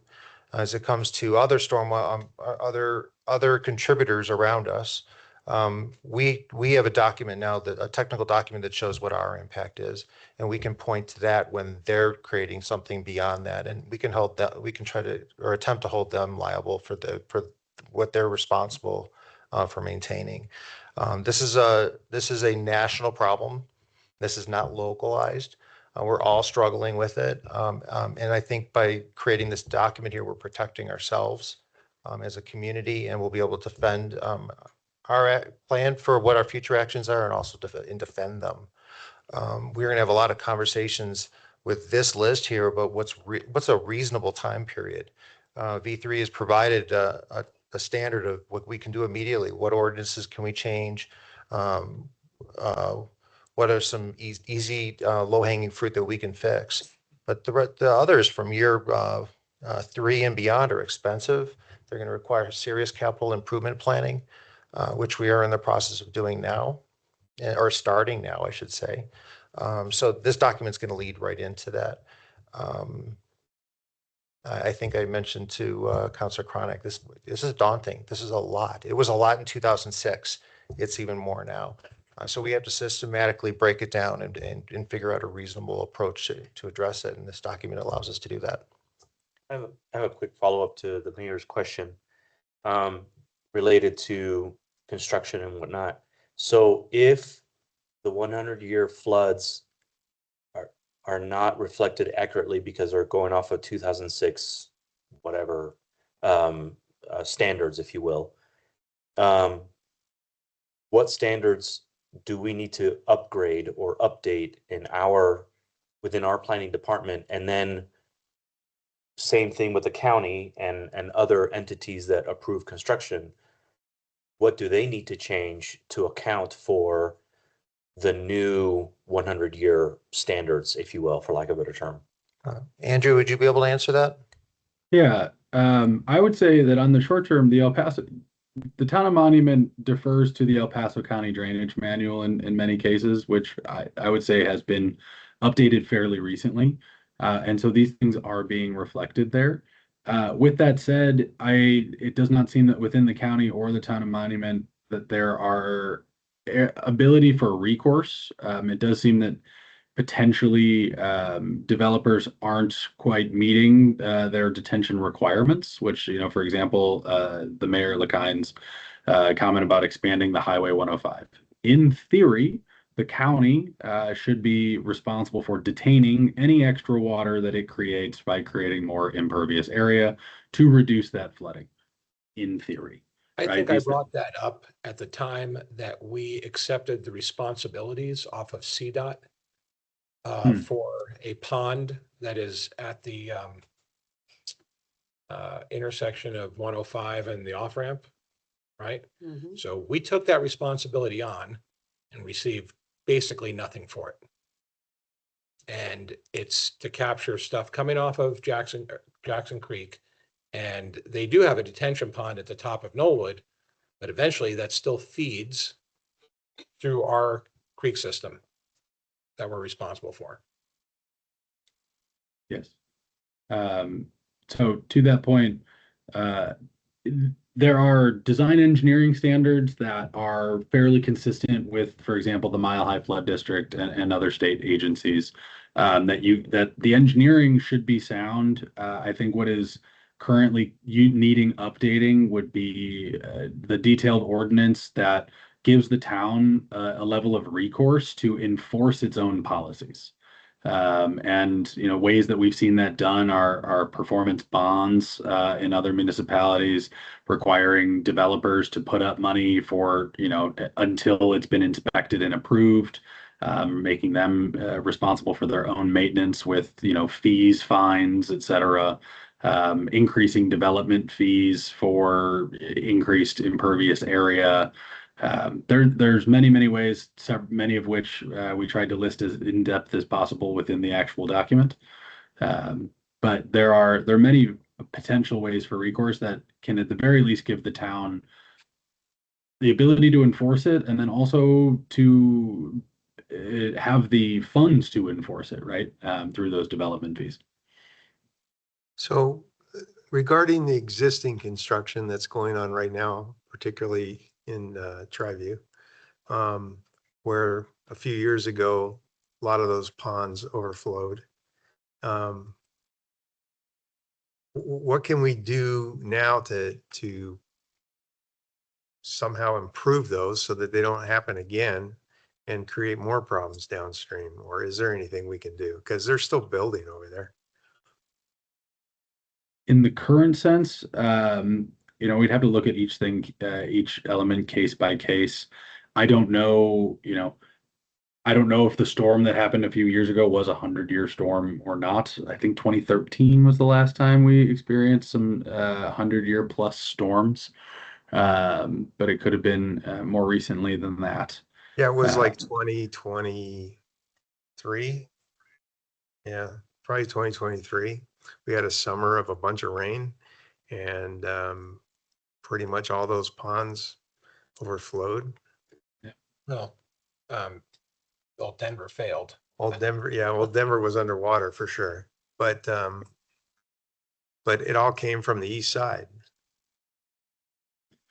That is something, as far as the ponds you're talking about, would love to have you point them out and talk about them on a case by case basis, because each individual sub watershed. We were there with unhappy homeowners. Yeah, all the information you can provide us would be very useful. So we'd be happy to look at it in more detail and think about some site specific responses. I mean, as long as they're still here, I would just like, if we need to increase the detention or whatever it is we need to do, I would prefer to do it before they're out of here, and then we have another problem to deal with. Who's they? I just want to make sure I understand who's they are out of here. Well, everything, Jackson Creek North, Home Place Ranch. Okay, builders. Okay, yeah, I just wanted to make sure I understood that, because if it And could have a lot been of that B3, stuff- they haven't left yet. A So lot of that stuff is built on wetlands, and I don't know if that increases the drainage issues or not, but a lot of that soil over there was wet.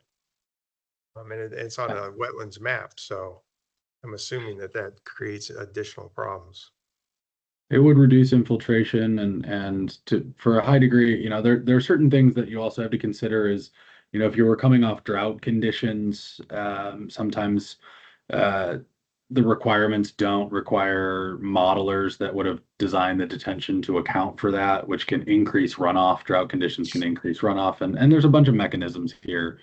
For example, if you had two 25-year storms within a 24-hour period, that actually would somehow it doesn't get caught in a regulatory model in a way that meets the standards specifically. And so if you had a 25-year storm and then 25 hours later, before all of that water has come out, you have another 25-year storm, it can cause some overtopping. And again, like these combined effects that meet the letter of the law, but maybe aren't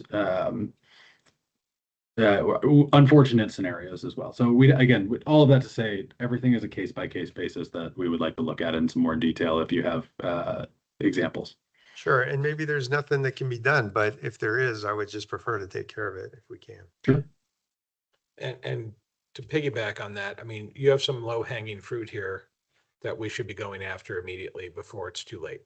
So the fees, the impact fees need to be calibrated ASAP, and this part of the study is helping that, right?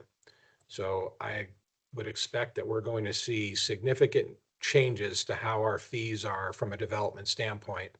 And we will be making the decision versus, I mean, I know you're doing the right thing. And I trust that building those relationships with the development community is important, but they don't get to say. If they want to develop here, they have to pay their way. And too much in the past, before you were here, has gone by the wayside, allowing developers to come in here and not pay their way. And that's got to change.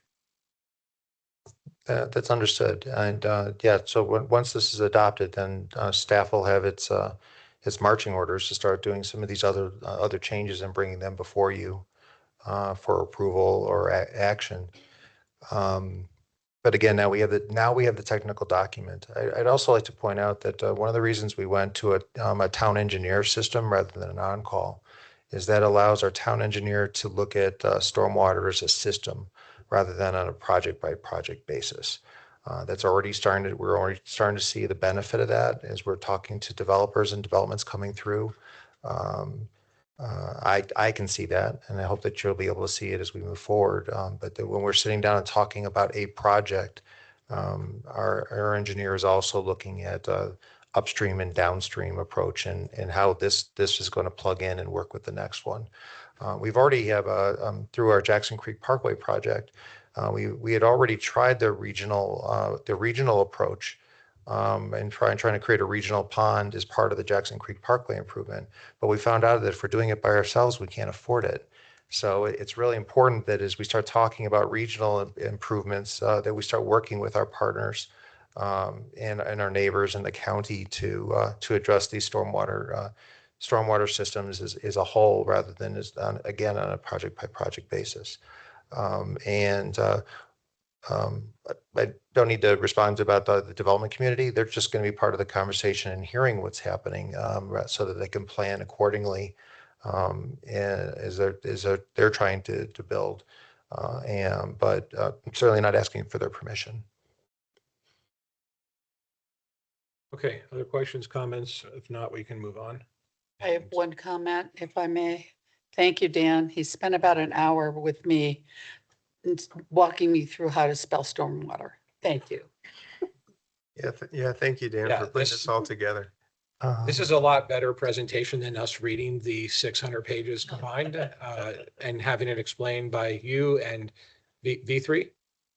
V3, that's right. It's V3, and they've been extraordinary. I mean, they extraordinary to work with.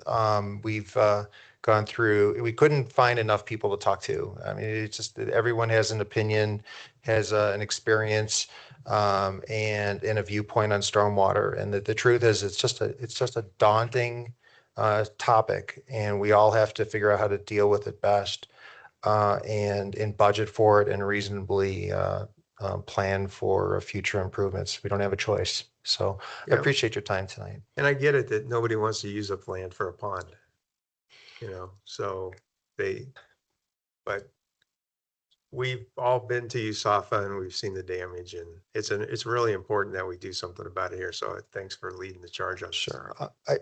Just for the folks who might be listening now, it's not just the U.S. Air Force Academy. This goes down to Fountain Creek. Our water affects a lot of people. It affects the natural environment. It affects the human environment. As we see a street get overtopped here or destroyed here, that's happening downstream as well. And then it's occurring.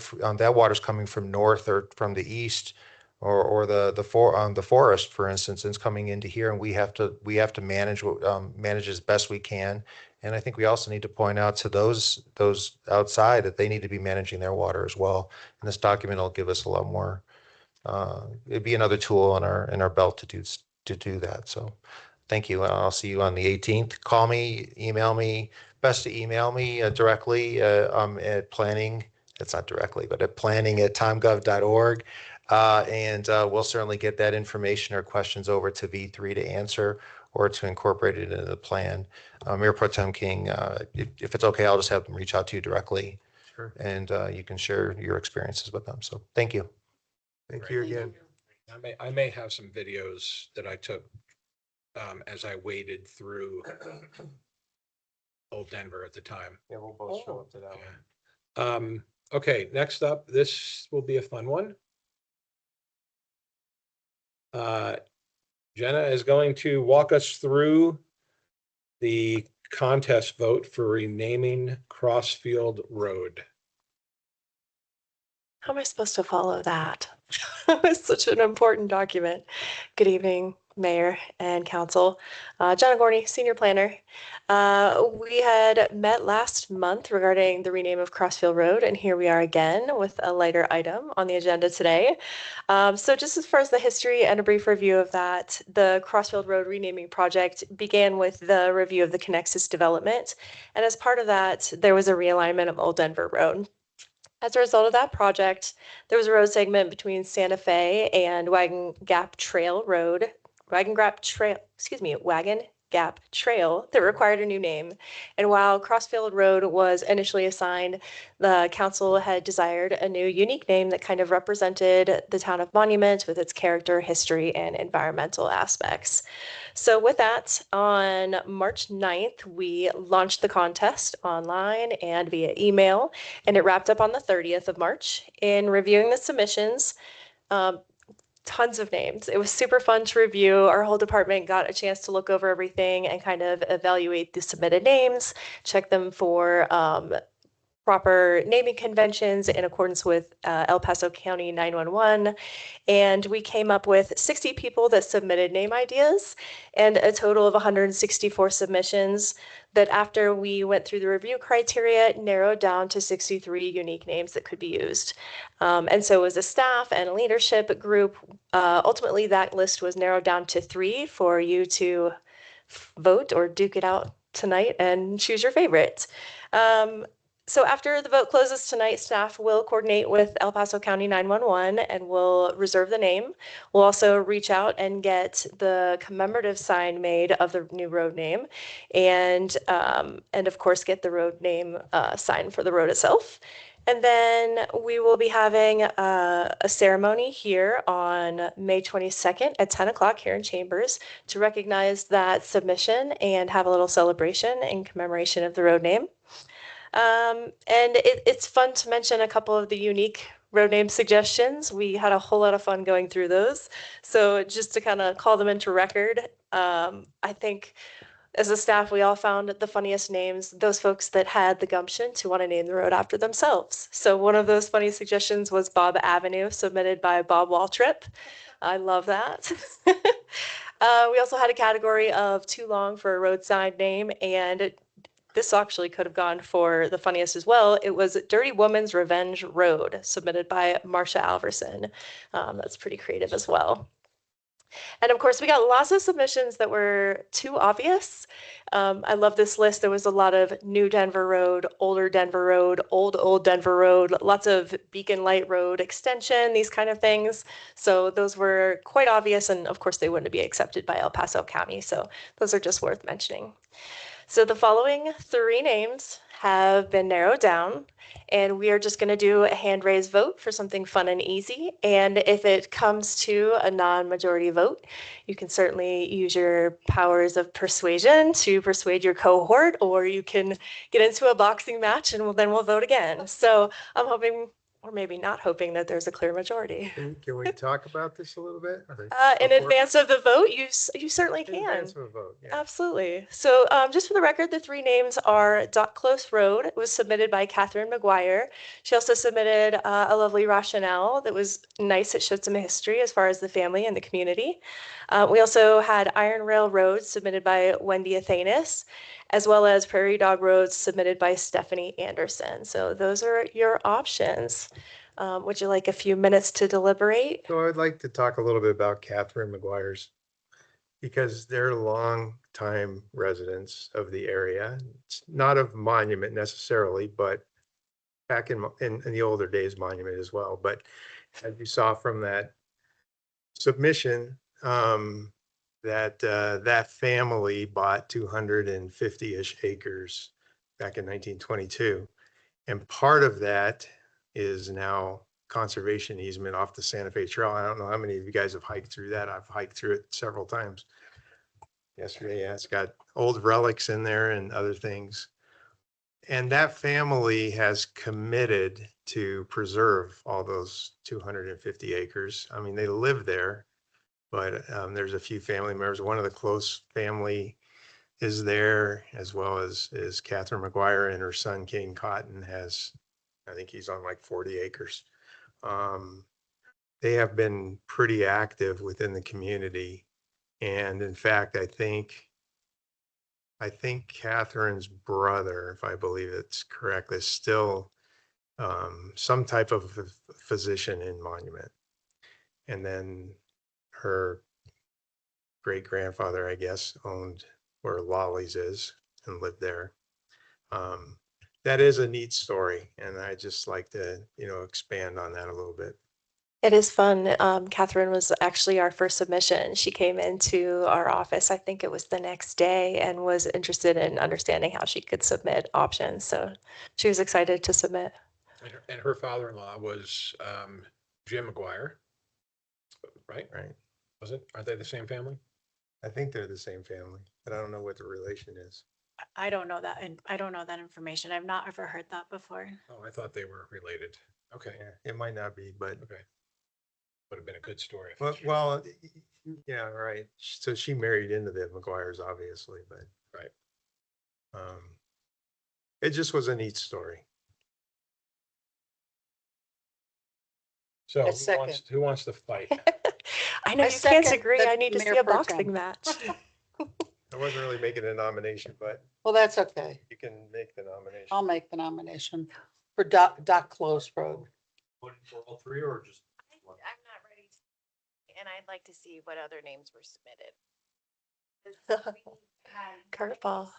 163 narrowed down to 63 usable.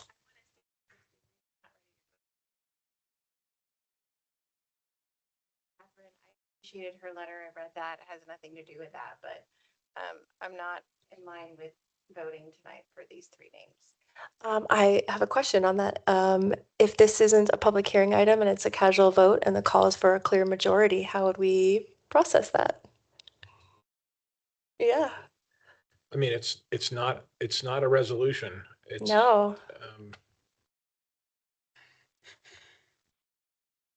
Should it be a resolution? Doesn't need to be, right? No, it doesn't need to be. Changing street names doesn't require anything legal behind it. Could you elaborate on how the staff narrowed it down to the three? Sure. It started with the large list of 164. Myself and the rest of our staff and planning department took that list and reviewed it against the naming conventions provided by El Paso County that included it be a certain number of letters at least, and end in road or avenue, and as well could not be one of the names listed on the reserved or taken list, which really cut out a lot. So that narrowed it down to the 63, and that was taken to our leadership group, and they had chosen from there, I think 5 names, and I ultimately chose the 3 from there to present to you this evening. I do appreciate that you gave us the backstory and the criteria. I think since we don't change names of streets on a regular basis, we probably don't have much education in that area. So I do appreciate that you elaborated about the fact that there was criteria involved. I'm happy also that the citizens came out and participated, which was the point. Yes. Especially given that no one's going to live on the road. There'll be no addresses assigned to it that we know of, right? Isn't that the plan? I do question why we didn't extend Beacon Lite. It sort of makes sense that it's already attached. Why didn't we just extend it? Oh, I got a small thing to add to that because I've Are been you here mic'd up? for a long time. Beacon Lite Road used to end at Second Street. There was no road. It was just an open field with a well house out a distance. Old Denver started at Santa Fe and then went south. And I think that's why the name changed, because there was no connectivity to it. That road that's there now was added in the early 2000s to connect them. So before then, there was a defining boundary. You had to turn east or west. In fact, you couldn't even turn east because Second Street didn't connect to the interstate. That was another open field. I think we're familiar with that story. Yeah. Yeah. Yeah, but there was a gap between Second Street and Santa Fe. There was Yes. nothing, there was no road. There was no road. That was when there was before cars. Oh. Yeah, something like that. That's I'm not why the opposed name to- changed, to because there was picking no connectivity. One of these names. I get your point. I'd love to see all the names too. And there's no timing to this, right? We're still not pressed for timing. The only timing constraint we had, which is certainly flexible, is the announcement that went out with the call for submissions of May 22nd, which is certainly flexible.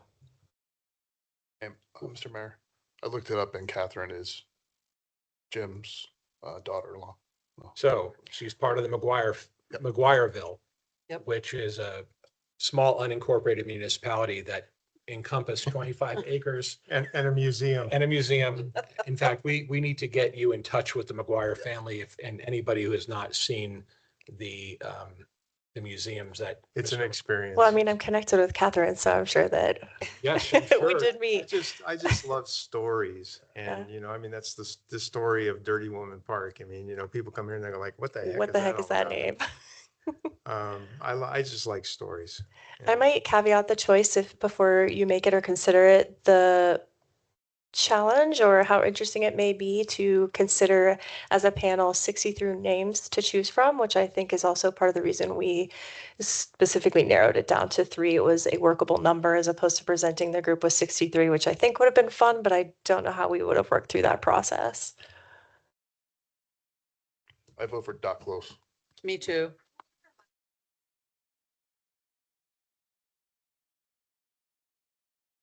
I don't have the answer to that. I don't have the history for that. Well, we were looking for creative names as far as this call, and while it may be obvious, it didn't necessarily meet the creativity and those kind of elements we were looking for with this. Is this platted? Is the road considered platted from the new point to where it meets at the north and the south? So that means if we were to extend Beacon Light, there would have been more work that needs to be done from the carve out all the way up, right? So, Old Denver Road currently, as designed and is being installed out there, Old Denver Road, Beacon Light will stop at a stop sign. And you can either go down this new named road or no named road or whatever you want to call it at this point, or you'll be turning left heading southbound, you'll be turning left and following the new Old Denver Road. So that is, I would describe it, all the way till you get to the next step sign where you'll be turning right to enter back onto Old Denver Road. So I think it's really important that the older section is delineated from the new section that's going through Connexus. Just to make sure that people understand that when you're saying stay on Old Denver Road and then turn left, or stay on Old Denver Road till you're down at Baptist. And then if you are trying to lead someone into the neighborhood to the west, they get off at this new name road, whether they're going northbound or southbound, and then they're able to enter into that neighborhood. I think it's really important to have that distinction. It'll be easier for us to provide services to. It'll be easier for the police to know where something is happening. And it'll be easier to deliver pizza to a resident who lives either in Meritage subdivision or the other Will subdivision the to the police west. be delivering pizza? Oh, no, the answer is no. There would, So- continuing Beacon Light down to where the new cutoff is would definitely affect existing addresses too.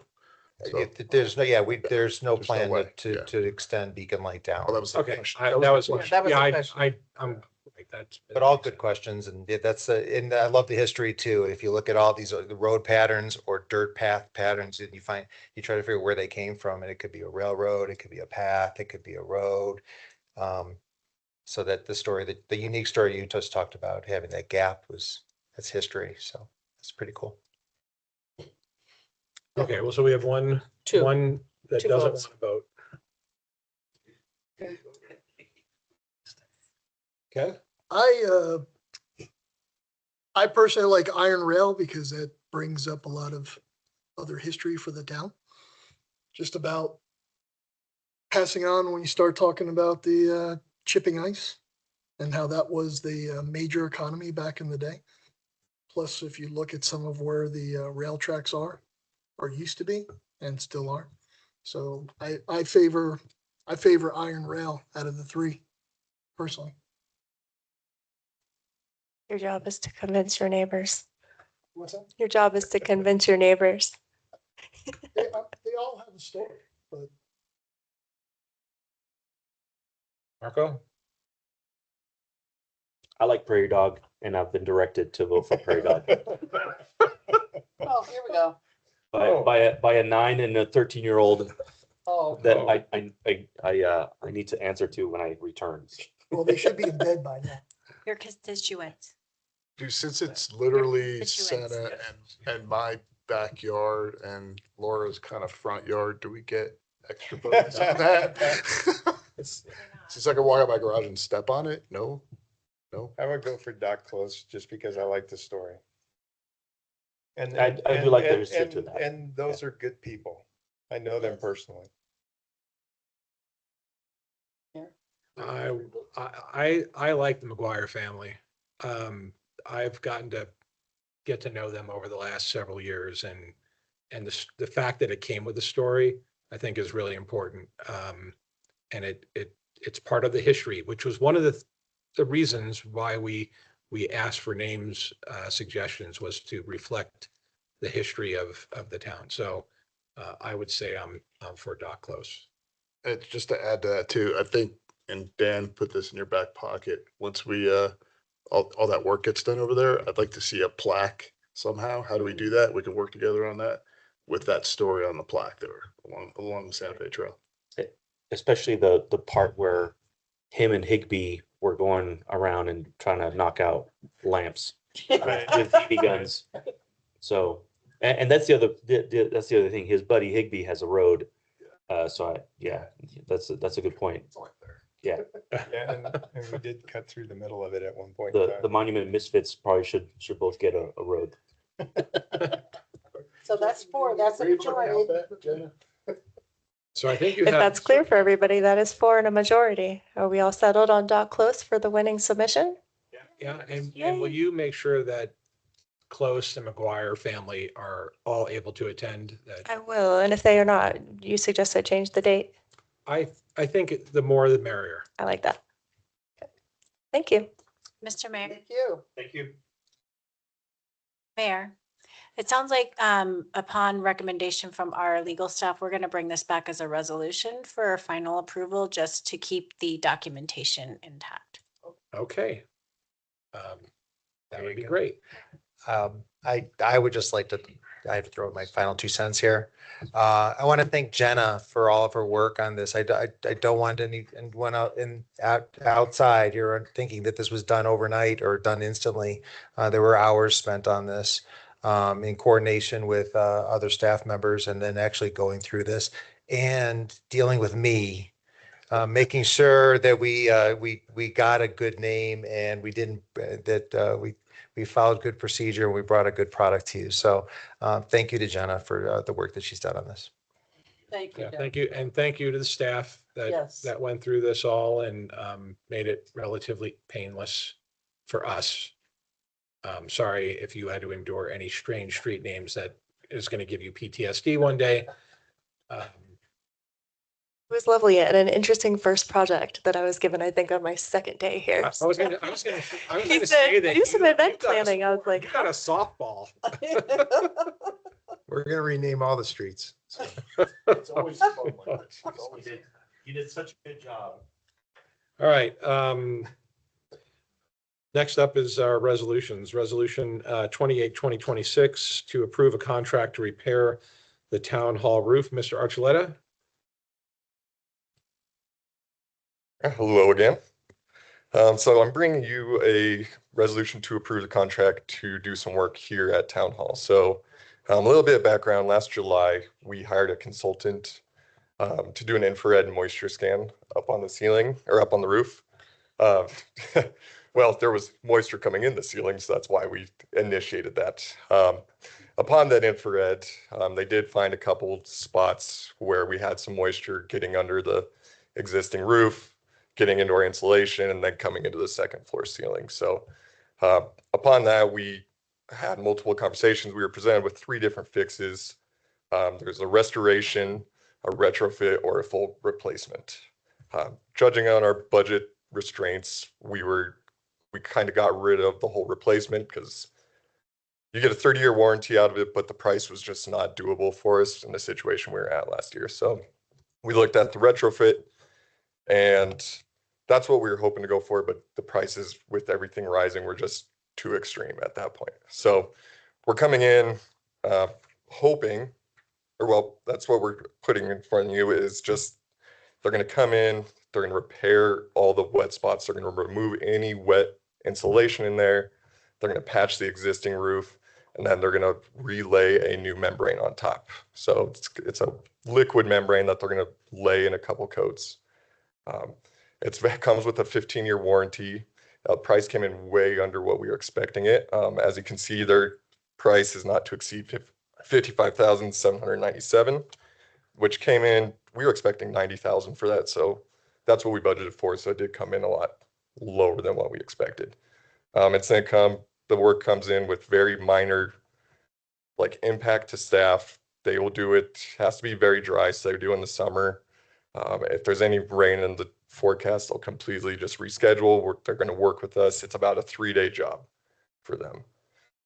They're going to make sure that they cover all the vents with carbon filters on all the RTU units. That way there's no smells coming in, impacting any staff. So we really shouldn't even know they're there other than, a little bit of noise up on the roof of them cutting out insulation and stuff like that. So you don't have to take all the equipment off. Nope, we'll do it all right around the equipment. Nice. And they'll patch any damage that was around some of the equipment. That's where this one, it kind of is like the best fit. If we did a full replacement, yeah, they'd have to remove everything. You're looking at a few week job and stuff like that. And that just comes with a heavy price as well. And whose offices will be impacted by this based on the map of the roof? Who will be underneath? So the whole second floor admin, the police staff, all the chief will make sure he's in office that day. Oh, that one corner spot is your side. I thought it was Tina's side. It's your side? He doesn't want to tell you. But our contractor, they did bid out to multiple other contractors, subcontractors, got in multiple prices. It falls right in and route with our procurement policy, the way that they did it and who they bid with and everything like that. Okay. So with that, I'll take any questions. Is there any questions? Roof's affected, it's all just the. No. Yeah, it's just right up the little square up top where all the RT units sit. You said it was 15. Yes. All right. This is just a regular old resolution. So if there are no other questions or comments, then I will look for a motion. I move to approve resolution 28-2026, a resolution to approve a contract to repair the town hall roof. Second. We have a motion and a second. Ms. Erickson.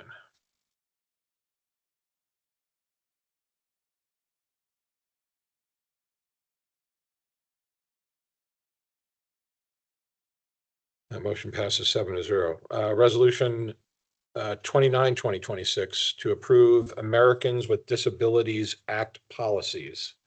Who will be leading the effort in Ms. Phillips' absence? That would be me. Okey doke. So good evening, council. Earlier last year, you approved a contract to partner with accessibility consulting partners to perform a self-assessment and transition plan, as we are required to do through the Americans with Disability Act. We did that assessment. We created the transition plan. And the information was posted to our website seeking that community input. And we continue to seek that community input as well regarding any ADA barriers that we may have within the town. Along with that plan, we needed to create some policies. So this is town council's opportunity to approve those policies for our ADA transition plan. So happy to answer any questions. Steve Murray also worked with Jennifer on this, so hopefully we would be able to answer any questions, or we'd be able to follow up with you later if we are not able to tonight. I thought this was very well done. I know this does not address the cost of making all the changes to comply with ADA and what was identified in that report, and that we will save that for another day. That will come most likely in our capital improvement plan and throughout the years in budgeting. Questions or comments? I just had one. It just, it looked to me like Laura was the only point of contact, and I'm just, the one concern I had was her getting bottlenecked. So Yeah, so we do need one point of contact so that we can, because we have to track as well any changes that we make, any requests and any changes. So having one point of contact is important. However, she will not be addressing these issues on her own. There will be a team of people. So working with any digital information as well as any infrastructure and facilities. So that would involve more than just Laura, but we do need one point of contact for our website in order to track these issues. Would there be benefit in putting a title in there rather than Laura's name? Well, so you mean changing the policy? We do have to name a person, but we could look at that and see if perhaps a generic email could be created for ADA coordinator. But we do have to name a person. I'm concerned about when she wins the lottery. Well, She doesn't play the lottery. we'll have that conversation, and if there needs to be a change within the policy, would you want that brought back, or could we just go ahead and make that change in the policy? If you're just doing an email alias, you do not need to come back. Okay. And is there any benefit in naming who's on the board? It's not a board, it's just, so Laura coordinates with whatever department makes sense. So if it needs to be something with the website, she would coordinate with that department. If it's something that needs to be addressed at one of the parks, she would coordinate with that department. Perfect. Thank you.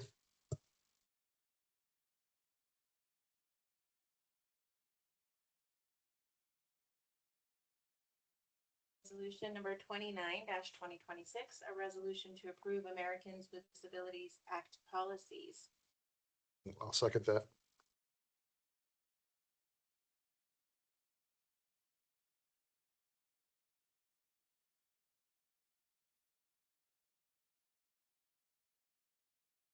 Okay, and that motion passes 7-0. Next up, future agenda authorization items. Any?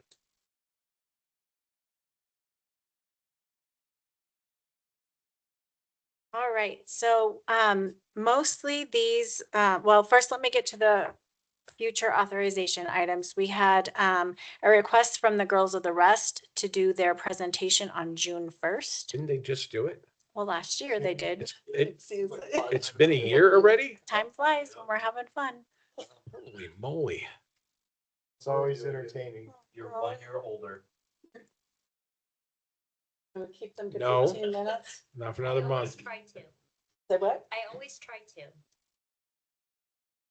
It's recommended everywhere. Yeah. Sorry, go ahead. Just making sure everyone is okay with that presentation on June 1st. Sure. Okay, so we also sent out an email, and I only had a few responses, but the suggested date that 3 people suggested was May 12th for our next town hall meeting. So I wanted to see if that date was acceptable to all council. Well, the email specifically was if you can't make any of these days. Right, right. That's So why you didn't that's get a why I'm response asking from if me. May 12th is acceptable. Yeah, that would work. I'll definitely be out of town, but it's still acceptable. Okay, And this is during the day or in the evening? in the evening. Evening? Yes, yeah, that's fine. Okay. And then I sent an email asking for request, or if you supported a letter to, from town to Pikes Peak Area Council of Government, supporting their application for a transportation management grant. I had one say no and two say yes, so I just need to know if the rest of council would like to support that letter or not.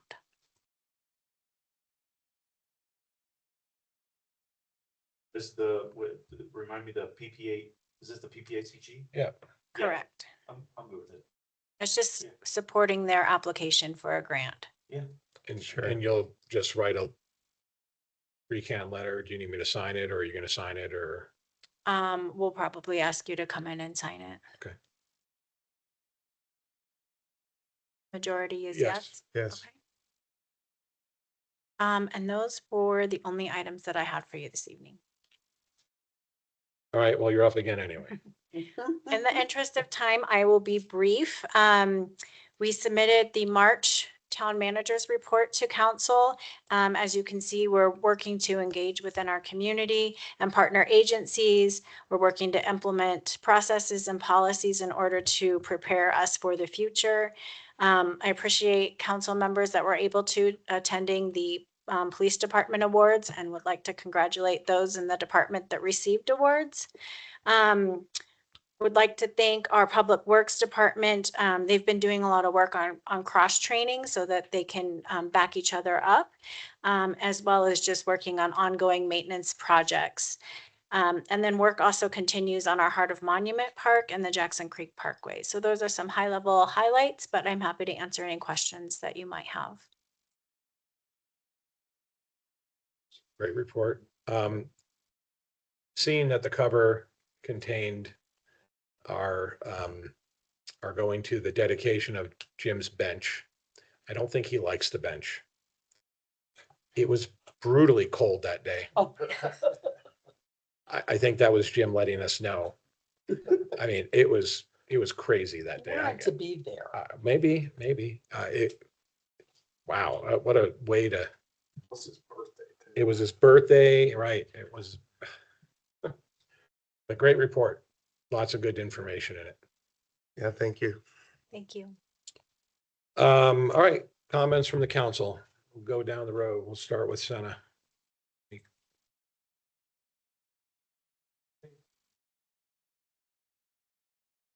I'd like to mention that this is Volunteer Appreciation Week, so appreciate your volunteers.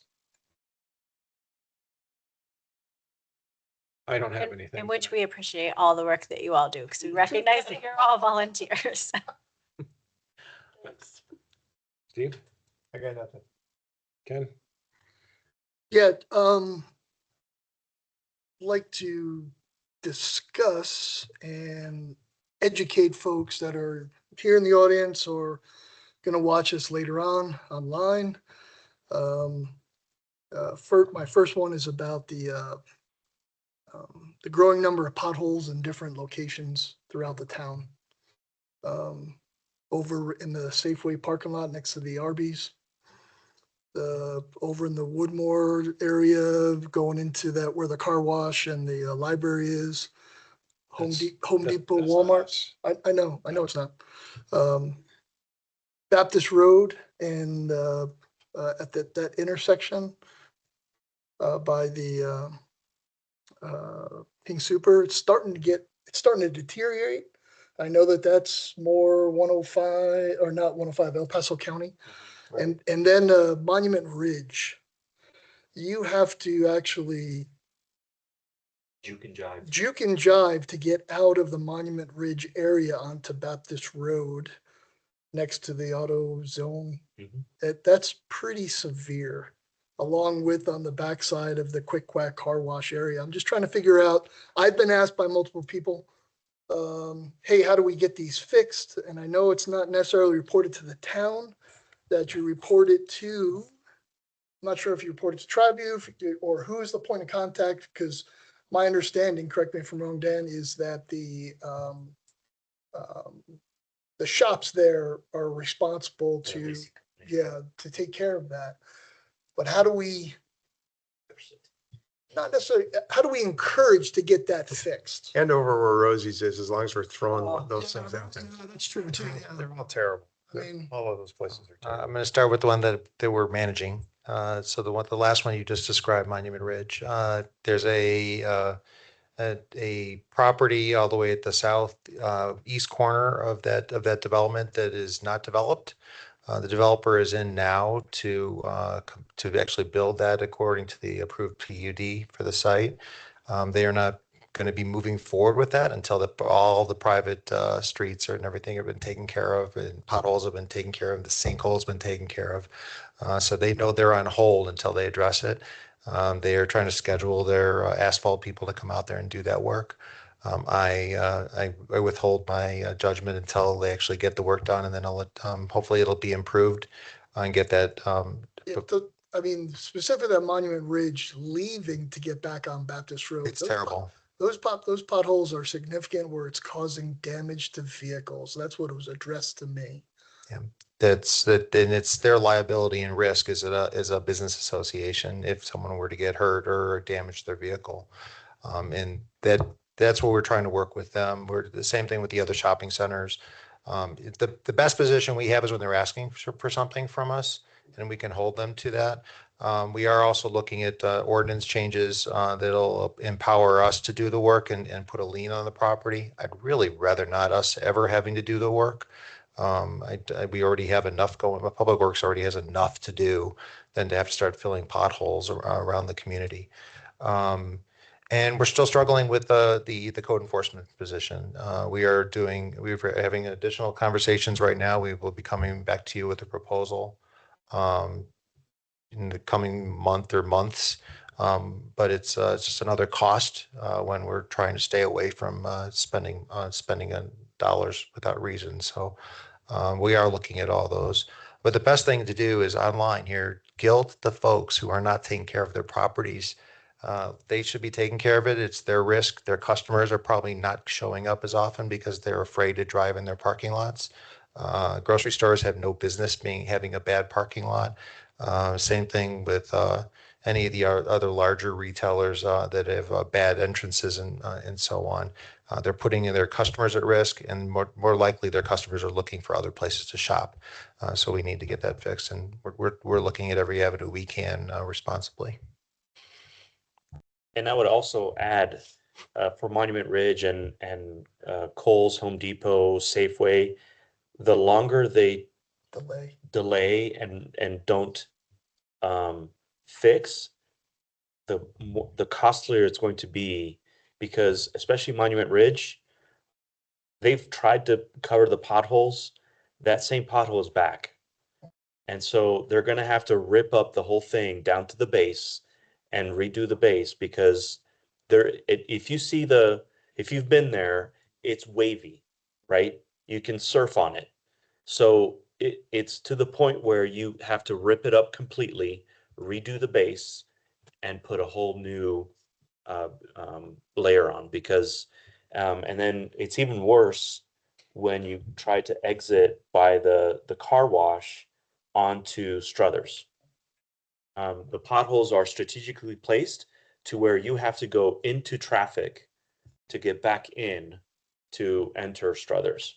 So there was a car that we nearly hit only because we were trying to avoid potholes, and we nearly went head on because we were paying attention to the road, trying to avoid losing an axle and not realizing that we were about to smack into each other head on. And so I bring this up because the misunderstanding or miscommunication is that the town is responsible for all this stuff.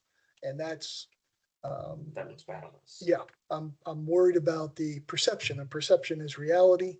Is what are we doing to aid and help our residents who are complaining about this. And there has been no path forward to seeing it fixed. It's just getting worse.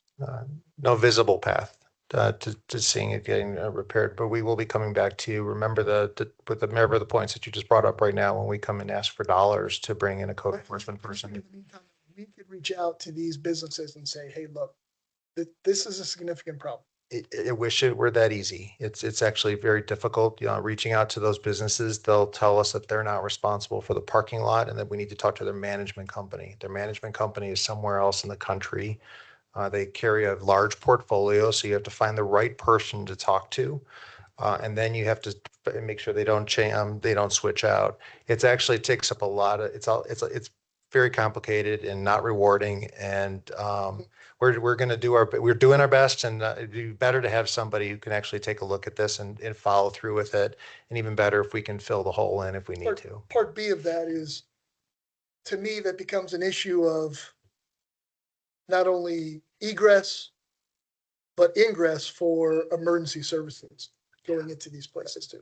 They're all great arguments. I would also say that it impacts the economic viability of our community.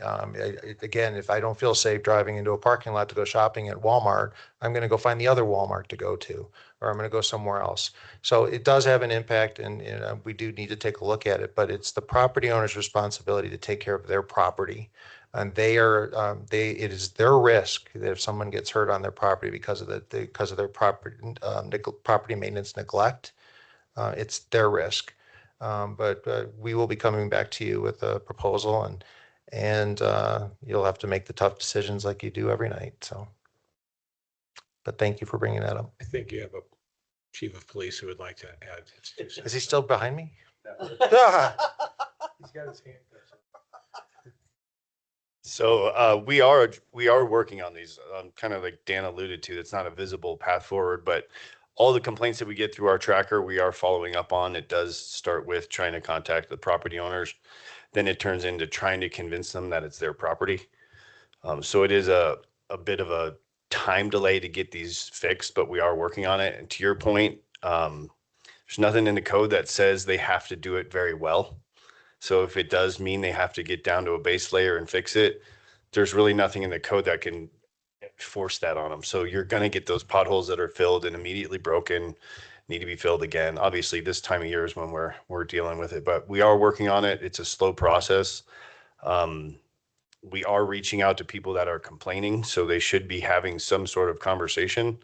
What we're running into is a lot of the complaints are going right to social media, which is not helpful because we're not looking at social media for that. So if we could I know we're doing it, if we can continue to direct people to the right place.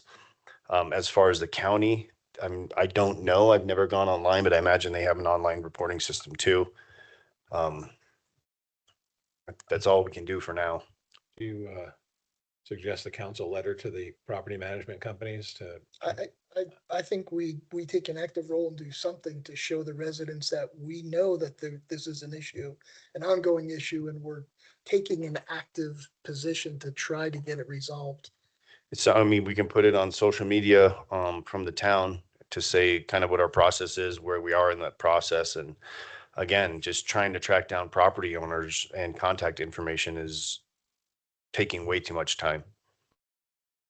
And when you involve social media, and if that's your first go-to, then nothing's going to happen. You have to at least, at some point, as a resident, take it upon yourself to figure out how do I complain and get it heard.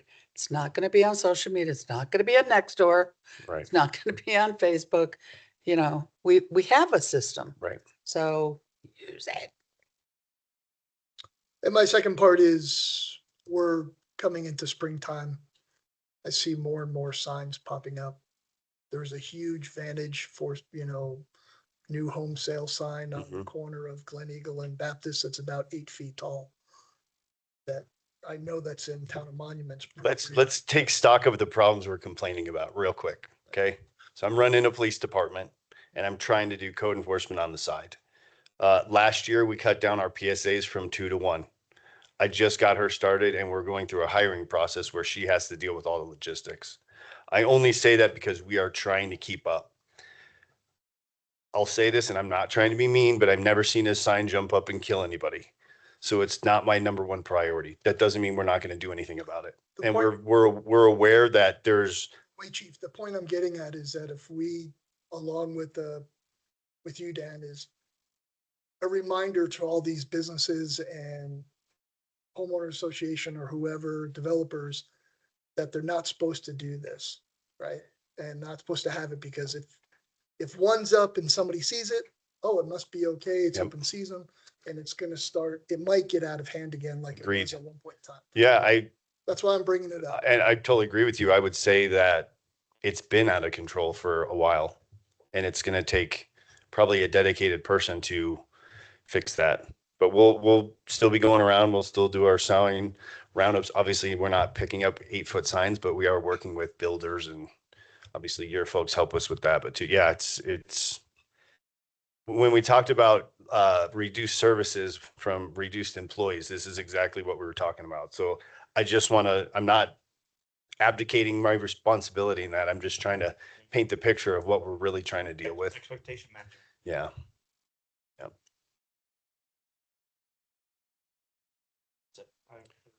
I have one more, if I may. Go ahead. One more thing. Doesn't have to do with you guys. Bye. There was a thrift store opening in Monument last Friday. The sales from that opening doubled what the sales were for the last ribbon cutting in Palmer Lake. Doubled. Keep coming. Because this is tax dollars to Monument. Stole my thunder. Oh, sorry. That's okay. I was going to bring up. Okay. Seeing no more council comments, did you have something?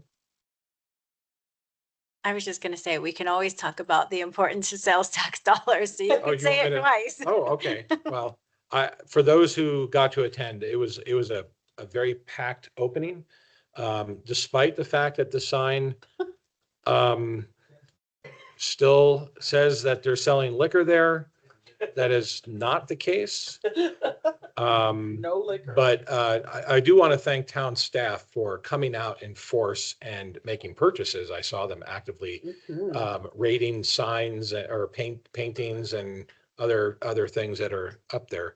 And then also, if you want to donate, they have a drive-through lane in the back. So it's coned off, it's got a sign, and you can drive up and donate your goods to be sold for the benefit of Silver Key. Okay. Then we'll move on to executive sessions. Marco, you're back. You get to read this into All right. executive session. And just to confirm, 2 separate ones, correct? And Two we're separate voting each one. ones, and we will be reconvening after. Reconvening after? Yep. Okay. Are we voting in between or after? Okay, copy. Okay, I make a motion to move into executive session pursuant to 24 TAC 6 TAC 402 sub 4 sub A and 24-6-402 sub 4 sub B CRS to discuss the potential purchase, acquisition, lease, transfer, or sale of water rights and for a conference with the town's attorneys to receive legal advice on specific legal questions on the same matter. Second. Motion and a second on the first one. I make a motion to move into executive session pursuant to 24 TAC 6 TAC 402 sub 4 sub B CRS for purposes of receiving legal advice from the town attorney regarding legal questions related to 1041 regulations and returning to public session afterwards. Second. And we have a motion and a second on the second one.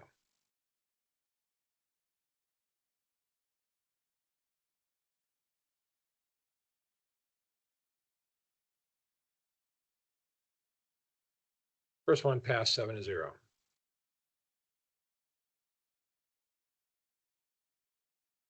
Is it both? Oh, okay. Then both of them passed for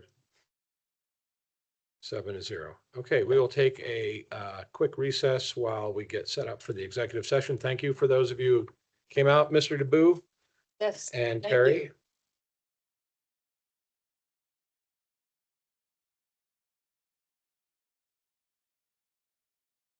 Okay, we have finished our executive session and we have no actions or direction to give staff. So I will look for a motion to adjourn. So made. All in favor? Aye. I thought we did have that. Nope.